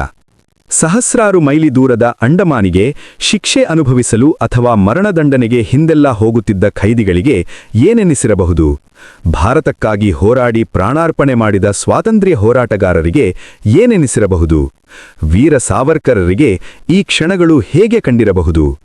ಆ ಇತಿಹಾಸದ ಕ್ಷಣಗಳು ಭಾರತದ ಬಗ್ಗೆ ತಿರಸ್ಕಾರದಿಂದ ಬೈಯುತ್ತಿದ್ದ ನಮಗೆ ಗೊತ್ತಾಗುವುದಾದರೂ ಹೇಗೆ? ನಮಗೆ ಸಿಟ್ಟು ಬಂದು ಬೈದದ್ದು ಮಾತ್ರ. ಮದ್ರಾಸ್ ದೂರ ಸರಿದು ದಿಗಂತದಲ್ಲಿ ಲೀನವಾಯಿತು. ಸೂರ್ಯ ಕೆಂಪಗೆ ಸಮುದ್ರದಲ್ಲಿ ಮುಳಗತೊಡಗಿದ. ಸಮುದ್ರ ಎತ್ತೆತ್ತಲು ಅವರಿಸತೊಡಗಿತು. ನಿರಂತರವಾದ ವೈವಿಧ್ಯಗಳಿಲ್ಲದ ಸಮುದ್ರದ ಮೇಲೆ ಸುಮ್ಮನೆ ನೋಡುತ್ತಾ ಇದ್ದರೆ ಆಕಾಶದ ಶೂನ್ಯದಂತೆ ಅರ್ಧಹೀನವಾಗತೊಡಗುತ್ತದೆ. ದಡದಿಂದ ನಾವು ಸಮುದ್ರವನ್ನು ನೋಡುವುದಕ್ಕೂ ಮಧ್ಯ ಸಮುದ್ರದಲ್ಲಿ ನಾವು ಹಡಗಿನಿಂದ ನೋಡುವುದಕ್ಕೂ ತುಂಬಾ ವ್ಯತ್ಯಾಸವಿದೆ. ಕ್ಷಣಕ್ಕೊಮ್ಮೆ ಒಂದೊಂದು ರೀತಿಯಾಗಿ ಬಂದಪ್ಪಳಿಸುವ ಅಲೆಗಳು ನೋಡುವವರಿಗೆ ಕುತೂಹಲದಾಯಕವಾಗಿರುತ್ತದೆ. ಆದರೆ ಮಧ್ಯನಾಗರದಲ್ಲಿ ಹಾಗಿರುವುದಿಲ್ಲ. ಬಂಗಾಳಕೊಲ್ಲಿ ನಾವು ಹೊರಟ ಸಮಯದಲ್ಲಿ ಯಾವ ಚಂಡಮಾರುತವೂ ಇಲ್ಲದ ತುಂಬಾ ಪ್ರಶಾಂತವಾಗಿತ್ತು. ಆದರೂ ಅಲೆಗಳ ಏರಿಳಿತಕ್ಕೆ ಹಡಗು ಮೆಲ್ಲಗೆ ಓಲಾಡುತ್ತಲೇ ಇತ್ತು. ಊರಿನಲ್ಲಿ ಕೆಲವರು ಮೊದಲೇ ಹದರಿಸಿ ದಿಗಿಲಿಕ್ಕಿಸಿದಂತೆ ಯಾರಿಗೂ ಹೊಟ್ಟೆ ತೊಳಸಿ ವಾಂತಿಯಾಗಲಿಲ್ಲ. ಆದರೂ ರಾಜೇಶ್ವರಿ ಮುಂಜಾಗ್ರತಾ ಕ್ರಮವಾಗಿ ಒಂದೊಂದು ಅವಾಮಿನ್ ಮಾತ್ರ ನುಂಗಿ ಉಷಾ, ಶಾಂತ ಇವರಿಗೂ ನುಂಗಿಸಿದ್ದಳು. ನನಗೆ ಮೊದಲು ಹಡಗಿನ ಓಲಾಟ ಅನುಭವಕ್ಕೆ ಬಂದಾಗ ವಿಚಿತ್ರ ಎನ್ನಿಸಿತ್ತು. ಹಡಗಿನ ಓಲಾಟ ಎಂದು ನನ್ನ ಗಮನಕ್ಕೆ ಬರದೆ ನನಗೆ ತಲೆ ತಿರುಗುತ್ತಿದೆ ಎನ್ನಿಸಿ ಹಲವಾರು ಬಾರಿ ತಲೆ ಕೊಡವಿಕೊಂಡೆ. ಮೊದಲಂತೂ ಮಾದಕ ಪದಾರ್ಥಗಳ ಮತ್ತಿನಲ್ಲಿ ಓಡಾಡುತ್ತಿರುವಂತೆಯೇ ಭಾಸವಾಗುತ್ತದೆ. ಚಿಕ್ಕ ದೋಣಿಗಳಾದರೆ ಅಲೆಗಳ ಕುಣಿತಕ್ಕೆ ದೋಣಿ ಓಲಾಡುವುದು ನಮಗೆ ದೃಷ್ಟಿಗಮ್ಯವಾಗಿರುವುದರಿಂದ ಅಲ್ಲಿ ನಮಗೆ ಹೀಗನಿಸುವುದಿಲ್ಲ. ದೊಡ್ಡ ಹಡಗುಗಳಲ್ಲಿ ಹಡಗು ನೆಟ್ಟಗೆಯೇ ಇದ್ದು ನಾವು ಮಾತ್ರ ತೂಗಾಡುತ್ತಿರುವಂತೆ ಭಾಸವಾಗುತ್ತದೆ. ಈ ಭ್ರಮೆಗಳೆಲ್ಲ ಮೊದಲ ದಿನ ಅಷ್ಟೇ. ಅನಂತರ ನಮ್ಮ ಮನಸ್ಸೂ ದೇಹ ಎರಡೂ ಅದರ ಓಲಾಟಕ್ಕೆ ಹೊಂದಿಕೊಂಡು ಬಿಡುತ್ತೆ. ನಾನ್ಕೌರಿ ಹಡಗು ಒಂದು ಕಾಲಕ್ಕೆ ಸುಂದರವಾದ ಹಡಗೇ ಆಗಿದ್ದಿರಬಹುದು ಎನ್ನುವುದನ್ನು ನಾವೀಗಲೂ ಊಹಿಸಬಹುದಾಗಿತ್ತು. ಅದರಲ್ಲಿ ಕಲ್ಪಿಸಿದ್ದ ಪ್ರಯಾಣಿಕರ ಸೌಲಭ್ಯಗಳು ಇವೆಲ್ಲ ನಮ್ಮ 5 ಸ್ಟಾರ್ ಹೋಟೆಲುಗಳ ಮಾದರಿಯಲ್ಲಿ ನಿರ್ಮಿಸಿದ್ದರು. ಆದರೆ ಆ ಹಡಗಿನ ಆಲಂಕಾರಿಕ ವಸ್ತುಗಳಲ್ಲಿ ಬಹುಪಾಲನ್ನು ಪ್ರಯಾಣಿಕರು ಕದ್ದೊಯ್ದಿದ್ದರು. ಕಕ್ಕಸುಗಳಲ್ಲಿ, ಸ್ನಾನದ ಮನೆಗಳಲ್ಲಿ ಇಟ್ಟಿದ್ದ ತಂಬಿಗೆಗಳು, ಹಿತ್ತಾಳೆಯ ನಲ್ಲಿಗಳು, ಶವರ್ಬಾತ್ ಸಲಕರಣೆಗಳು ಎಲ್ಲವೂ ಅಪಹರಿಸಲ್ಪಟ್ಟಿದ್ದವು. ಅನೇಕ ಕದಿಯಲಾಗದಂಥ ವಸ್ತುಗಳನ್ನು ಒಡೆದು ವಿರೂಪಗೊಳಿಸಲಾಗಿತ್ತು. ಕ್ಯಾಪ್ಟನ್ ಬಳಿ ನಾವು ಸ್ನಾನದ ಮನೆಯಲ್ಲಿದ್ದ ತುಕ್ಕು ಹಿಡಿದ ತಗಡಿನ ಡಬ್ಬಗಳ ಬಗ್ಗೆ ದೂರಿದೆವು. ಪ್ಲಾಸ್ಟಿಕ್ ಮಗ್ಗುಗಳನ್ನಾದರೂ ಇವುಗಳ ಬದಲು ಇಡಬಾರದೆ ಎಂದು ಕೇಳಿದಾಗ ಅವರು ಪ್ರಯಾಣಿಕರ ಕಳ್ಳತನದ ವಿಷಯಗಳೆಲ್ಲ ತಿಳಿಸಿ, ನಿಮ್ಮ ಕ್ಯಾಬಿನ್ಗಳಿಗೆ ಬೀಗು ಹಾಕಿಕೊಳ್ಳದೆ ಎಲ್ಲಿಗೂ ಹೋಗಬೇಡಿ, ಕೊಲೆ ಖೂನಿ ಮಾಡುವಂಥವರು ಸಹ ಪ್ರಯಾಣಿಕರಾಗಿ ಬಂದಿರುತ್ತಾರೆ ಎಂದು ಎಚ್ಚರಿಕೆ ಕೊಟ್ಟರು. ಈ ರೀತಿ ದುಷ್ಕೃತ್ಯಗಳಲ್ಲಿ ಕೂಡುಗುವವರು ಸಾಧಾರಣವಾಗಿ ಬಂಕರ್ಗಳಲ್ಲಿ ಪ್ರಯಾಣ ಮಾಡುವ ಪ್ಯಾಸೆಂಜರ್ಗಳೆಂದು ಅವರನ್ನು ಡೆಕ್ ಮೇಲೆ ಕ್ಯಾಬಿನ್ಗಳ ಜಾಗಕ್ಕೆ ಬರದಂತೆ ಪ್ರತಿಬಂಧಿಸಲಾಗಿದೆ ಎಂದು ಹೇಳಿದರು. ಇದೆಲ್ಲ ಕೇಳಿ ನಾನು ಬಂಕರ್ ನೋಡಿ ಬರೋಣ ಎಂದು ಒಂದು ಸಾರಿ ಬಂಕರ್ ವಿಭಾಗಕ್ಕೆ ಹೋದೆ. ಅಲ್ಲಿನ ಗಲೀಜು, ಅವ್ಯವಸ್ಥೆ, ಅವರಲ್ಲೇ ನಡೆಯುತ್ತಿದ್ದ ಜಗಳ, ಹೊಡೆದಾಟಗಳನ್ನು ನೋಡಿ ಹೆದರಿ ಹೋದೆ. ಒಬ್ಬ ಹೆಂಡತಿಯ ಜುಟ್ಟು ಹಿಡಿದುಕೊಂಡು ತಮಿಳಿನಲ್ಲಿ ಬೈಯುತ್ತಿದ್ದ. ಇತರರು ಮೌನ ಪ್ರೇಕ್ಷಕರಾಗಿ ಕುಳಿತಿದ್ದರು. ಅದರ ನರಕ ಸದೃಶ ಶೌಚಗೃಹಗಳನ್ನು ನೋಡಿಯಂತೂ ಇನ್ನು ಇತ್ತ ಬರಬಾರದು ಎಂದು ನಿರ್ಧರಿಸಿದೆ. ಶೌಚಗೃಹದ ಬಾಗಿಲನ್ನು ಸಹ ಸಮೀಪಿಸಲಾಗದಷ್ಟು ಅದರ ಸುತ್ತೆಲ್ಲ ಪಾಯ್ಖಾನೆಯ ರಾಶಿ ಬಿದ್ದಿತ್ತು. ಒಂದೇ ರಾತ್ರಿಯೊಳಗೆ ಇಷ್ಟೊಂದು ಗಲೀಜಾಗಿ ಬೇಕಾದರೆ ಇನ್ನು 4 ದಿನದೊಳಗೆ ಏನಾಗಬಹುದು ಎಂದು ಚಿಂತಿಸಿದೆ. ನನ್ನ ಸಮಾಜವಾದ ಎಲ್ಲ ಹಾರಿಹೋಗಿ ಅವರನ್ನು ಕಂಡರಾಗದಷ್ಟು ಸಿಟ್ಟು ಬಂದಿತು. ಈ ಗಲೀಜಿನ ನಡುವೆಯೂ ಅವರು ನಿರ್ಯೋಚನೆಯಿಂದ ನಿರಾತಂಕವಾಗಿ ಕುಳಿತಿದ್ದರು. ಬಂಕರ್ ವರ್ಗಕ್ಕೂ ಮಲಗಲು ಸ್ಥಳ, ಓಡಾಡಲು ಜಾಗ, ಸಾಮಾನುಗಳನ್ನು ಇಟ್ಟುಕೊಳ್ಳಲು ರ್ಯಾಕುಗಳು, ಸ್ನಾನ, ನೀರು ಎಲ್ಲ ಒದಗಿಸಿದ್ದರು. ಆದರೆ ಅವೆಲ್ಲವನ್ನು ಡೊಂಕಿಸಿ, ಮುರಿದು, ವಿರೂಪಗೊಳಿಸಿ ಹೊಲಸೆಬ್ಬಿಸಿದ್ದರು. ರ್ಯಾಕುಗಳ ಮೇಲೆ ಸಿಕ್ಕಿಸುವ ಕೊಕ್ಕೆಗಳು, ಚಿಲಕಗಳು ನಾಪತ್ತೆಯಾಗಿದ್ದವು. ಈ ರೀತಿ ಹಡಗಿನಿಂದ ಕದ್ದೊಯ್ಯುವ ಯಾವ ಸಾಮಾನುಗಳು ಬೆಲೆಬಾಳುವವಾಗಲಿ ಉಪಯುಕ್ತವಾದವಾಗಲಿ ಆಗಿರಲಿಲ್ಲ. ಆದರೂ ಹಡಬಿಟ್ಟ ಸಿಕ್ಕಿದುದನ್ನು ಹೊಡೆದುಕೊಳ್ಳುವ ನೀಚಬುದ್ಧಿಯಿಂದಲೇ ಇದನ್ನು ಮಾಡಿದ್ದರು. ನಾನು ಬಂಕರ್ಗಳಿಂದ ಹೊರಬಂದಾಗ ಇಬ್ಬರು ಡೆಕ್ ಮೇಲೆ ಹೊಟ್ಟೆಯಲ್ಲಿದ್ದುದೆಲ್ಲ ಕಕ್ಕುತ್ತಿದ್ದರು. ಅಲ್ಲಿಯೇ ಪಕ್ಕದಲ್ಲಿದ್ದ ಸಮುದ್ರದೊಳಗೆ ಬಗ್ಗಿ ಉಗಿಯುವಷ್ಟು ಇವರಿಗೆ ಪರಿಜ್ಞಾನವಿಲ್ಲವೇ? ಕೇವಲ 4 ದಿನದ ಮಟ್ಟಿಗೆ ಸಹಪ್ರಯಾಣ ಮಾಡುವ ಇತರರೊಡನೆ ಜಗಳ ಹೊಡೆದಾಟ ಮಾಡದೇ ಇರುವಷ್ಟು ಇವರಿಗೆ ಸಹನೆಯಿಲ್ಲವೇ? ಮಾರ್ಕ್ಸ್ ಬಡತನ ಕೇಂದ್ರೀಕರಣವಾಗುತ್ತಾ ಹೋದಂತೆಲ್ಲ ತಮ್ಮ ಸಮಾನ ಸಮಸ್ಯೆಗಳ ಮುಖಾಂತರ ಬಡವರ ಸಮುದಾಯದಲ್ಲಿ ಭ್ರಾತೃತ್ವ ಮೂಡಿದೆ. ಅವರೆಲ್ಲ ಬಂಡವಾಳಶಾಹಿಯ ವಿರುದ್ಧ ಹೋರಾಡುವುದಕ್ಕೆ ಒಗ್ಗಟ್ಟಾಗುತ್ತಾ ಹೋಗುತ್ತಾರೆ ಎಂದು ಬಂಡವಾಳಶಾಹಿ ವಿಕಾಸದ ಒಂದು ಮುಖ್ಯ ನಿಯಮವನ್ನು ಹೇಳಿದ. ಆದರೆ ಮಾರ್ಕ್ಸ್ ಅನಂತರ ಮುಂದುವರಿದ ಚರಿತ್ರೆ ಬೇರೆಯದೇ ಕಥೆ ಹೇಳುತ್ತದೆ. ಬಡವರು ಬಡವರಾದಂತೆಲ್ಲ ದುರಾಸೆಯುಳ್ಳವರು, ಸ್ವಾರ್ಥಕ್ಕಾಗಿ ತಮ್ಮ ಸಹಬಾಂಧವರಿಗೆ ಸುಲಭ ದ್ರೋಹ ಬಗೆಯುವವರು, ಪರಸ್ಪರ ಕ್ಷುಲ್ಲಕ ಕಾರಣಗಳಿಗೆ ಕಚ್ಚಾಡುವವರು ಆಗುತ್ತಾರೆ. ಏಕೆ? ಕೌಟುಂಬಿಕ ಮಟ್ಟದಲ್ಲಿ ದಿನ ಹೊಡೆದಾಡುವ ಗಂಡ ಹೆಂಡತಿ ಮಕ್ಕಳು, ಸಾಮಾಜಿಕ ಮಟ್ಟದಲ್ಲಿ ತಮ್ಮ ಸಂಘಟನೆಗಳಿಗೆ ದ್ರೋಹ ಬಗೆದು ಮಾಲೀಕರಿಂದ ಲಂಚ ತೆಗೆದುಕೊಳ್ಳುವ ಟ್ರೇಡ್ ಯೂನಿಯನ್ ಲೀಡರ್ಗಳು. ಅಂತಾರಾಷ್ಟ್ರೀಯ ಮಟ್ಟದಲ್ಲೂ ಸಹ ಇದೇ ಗತಿ. ಮುಂದುವರಿದ ರಾಷ್ಟ್ರಗಳು ಯುರೋಪಿಯನ್ ಕಾಮನ್ ಮಾರ್ಕೆಟ್ ಇತ್ಯಾದಿಗಳನ್ನು ಮಾಡಿಕೊಂಡು ಒಂದು ದೇಶವಾಗುವ ಹವಣಿಕೆಯಲ್ಲಿದ್ದರೆ, ಎಲ್ಲ ಹಿಂದುಳಿದ ರಾಷ್ಟ್ರಗಳು ಪರಸ್ಪರ ಪೂರ್ಣ ಪ್ರಮಾಣದ ಯುದ್ಧದಲ್ಲಿ ತೊಡಗಿ ಯುರೋಪಿನ ಆಯುಧ ತಯಾರಕರ ಗಿರಾಕಿಗಳಾಗಿ ಹೋಗಿವೆ. ಟ್ರೇಡ್ ಯೂನಿಯನ್ ಲೀಡರುಗಳಂತೆಯೇ ಈ ದೇಶದ ರಾಜಕಾರಣಿಗಳು ಆಯುಧ ತಯಾರಕರಿಂದ ಕೋಟಿಗಟ್ಟಲೆ ಲಂಚ ಹೊಡೆಯುತ್ತಾ ಅದನ್ನು ರಾಜಕೀಯ ಶಕ್ತಿಯನ್ನಾಗಿ ಪರಿವರ್ತಿಸಿ ತಮ್ಮ ದೇಶ ಬಾಂಧವರನ್ನೇ ವಂಚಿಸುತ್ತಿದ್ದಾರೆ. ಬಂಕರ್ಗಳಿಂದ ಹೊರಬರುತ್ತಾ ನನ್ನ ಯೋಚನೆ ಎತ್ತೆತ್ತಲೋ ಹರಿಯತೊಡಗಿತು. ಹಡಗಿನಲ್ಲಿ ಮೊದಲೇ ನಾವು ಊಹಿಸಿದಂತೆ ಊಟ ತಿಂಡಿ ವ್ಯವಸ್ಥೆ ತಕ್ಕಮಟ್ಟಿಗೆ ಚೆನ್ನಾಗಿಯೇ ಇತ್ತು. ಬೆಳಿಗ್ಗೆ ಎದ್ದುತ್ತಂತೆ 6 ಗಂಟೆಗೆ ಒಂದು ಕಪ್ ಟೀ, ಅನಂತರ 8 ಗಂಟೆಗೆ ಒಂದು ಕಪ್ ಟೀ, ಅನಂತರ 8 ಗಂಟೆಗೆ 2 ಮೊಟ್ಟೆ, ಉಪ್ಪಿಟ್ಟು, ಹಣ್ಣು ಇತ್ಯಾದಿಗಳ ಉಪಹಾರ. ಆಮೇಲೆ 12 ಗಂಟೆಗೆ ತಿನ್ನಲ ಸಾಧ್ಯವಾದಷ್ಟು ಧಾರಾಳವಾದ ಊಟ. ಕಂಟ್ರೋಲ್ ರೂಮಿನಿಂದ ಹಡಗಿನ ಎಲ್ಲಾ ಕಡೆಗೂ ಸ್ಪೀಕರ್ಗಳಿದ್ದರಿಂದ ಊಟ ಮತ್ತು ಉಪಹಾರದ ಸಮಯಕ್ಕೆ ಸರಿಯಾಗಿ ಒಂದು ವಿಚಿತ್ರ ಸಂಗೀತದ ಕರೆಗಂಟೆ ಹಾಕುತ್ತಿದ್ದರು. ಹಡಗಿನಲ್ಲಿ ಎಲ್ಲೇ ಇರಲಿ ಅದು ಕೇಳುತ್ತಿತ್ತು. ಡೈನಿಂಗ್ ಹಾಲ್ನಲ್ಲಿ ನಮಗಾಗಿ ಒಂದು ಜಾಗ ಗೊತ್ತುಪಡಿಸಿರುತ್ತಿದ್ದರು. ಹಡಗಿನಲ್ಲಿ ಇರುವಷ್ಟು ದಿನವೂ ನೀವು ಅದನ್ನು ಬದಲಿಸುವಂತಿಲ್ಲ. ಹಡಗಿನ ಊಟದ ಮನೆಯಲ್ಲಿ ನಮಗೆ ಇರುಸುಮುರುಸು ಮಾಡಿದ ಒಂದೇ ಒಂದು ಅಂಶವೆಂದರೆ ಅವರು ನಮ್ಮ ಜಾಗ ಬೇಗ ಖಾಲಿ ಮಾಡಿಸಲು ಅನುಸರಿಸುತ್ತಿದ್ದ ಉಪಾಯ. ನಿಮ್ಮ ಕಟ್ಟೆ ಖಾಲಿಯಾಗುವುದರೊಳಗೆ ನಿಮ್ಮ ತಟ್ಟೆಗಳನ್ನು ಎಳೆದುಕೊಳ್ಳಲು ಪರಿಚಾರಕರು ಹೊಂಚು ಹಾಕುತ್ತಿದ್ದಾರೇನೋ ಎಂದು ಭಾಸವಾಗುತ್ತಿತ್ತು. ಕೊನೆಯ ತುತ್ತು ತಿಂದು ಚಮಚ ಕೆಳಗಿಡುವುದರೊಳಗೆ ತಟ್ಟೆ ಮಾಯವಾಗಿರುತ್ತಿತ್ತು. ಬಹುಶಃ ಹಡಗಿನಲ್ಲಿ ಬೇರೆ ಬೇರೆ ಕೆಲಸದಲ್ಲಿರುವವರೇ ನಮಗೆ ಊಟ ಬಡಿಸುವ ಪರಿಚಾರಕರೂ ಆಗಿ ಬಂದಿರುತ್ತಿದ್ದರಿಂದ ಅವರಿಗೆ ತಮ್ಮ ಕೆಲಸ ಬೇಗ ಮುಗಿಸಿ ಹೋಗಬೇಕಾದ ಅವಸರವಿತ್ತೇನೋ ಕಾಣುತ್ತದೆ. ಗಂಟೆಗಟ್ಟಲೆ ಕಟ್ಟೆಗಳೆದುರು ಕುಳಿತು ಹರಟ ಕೊಚ್ಚಲು ಪ್ರೋತ್ಸಾಹಿಸದಿರಲು ಈ ಕ್ರಮ ಕೈಗೊಂಡಿರೇನೋ ಕಾಣುತ್ತದೆ.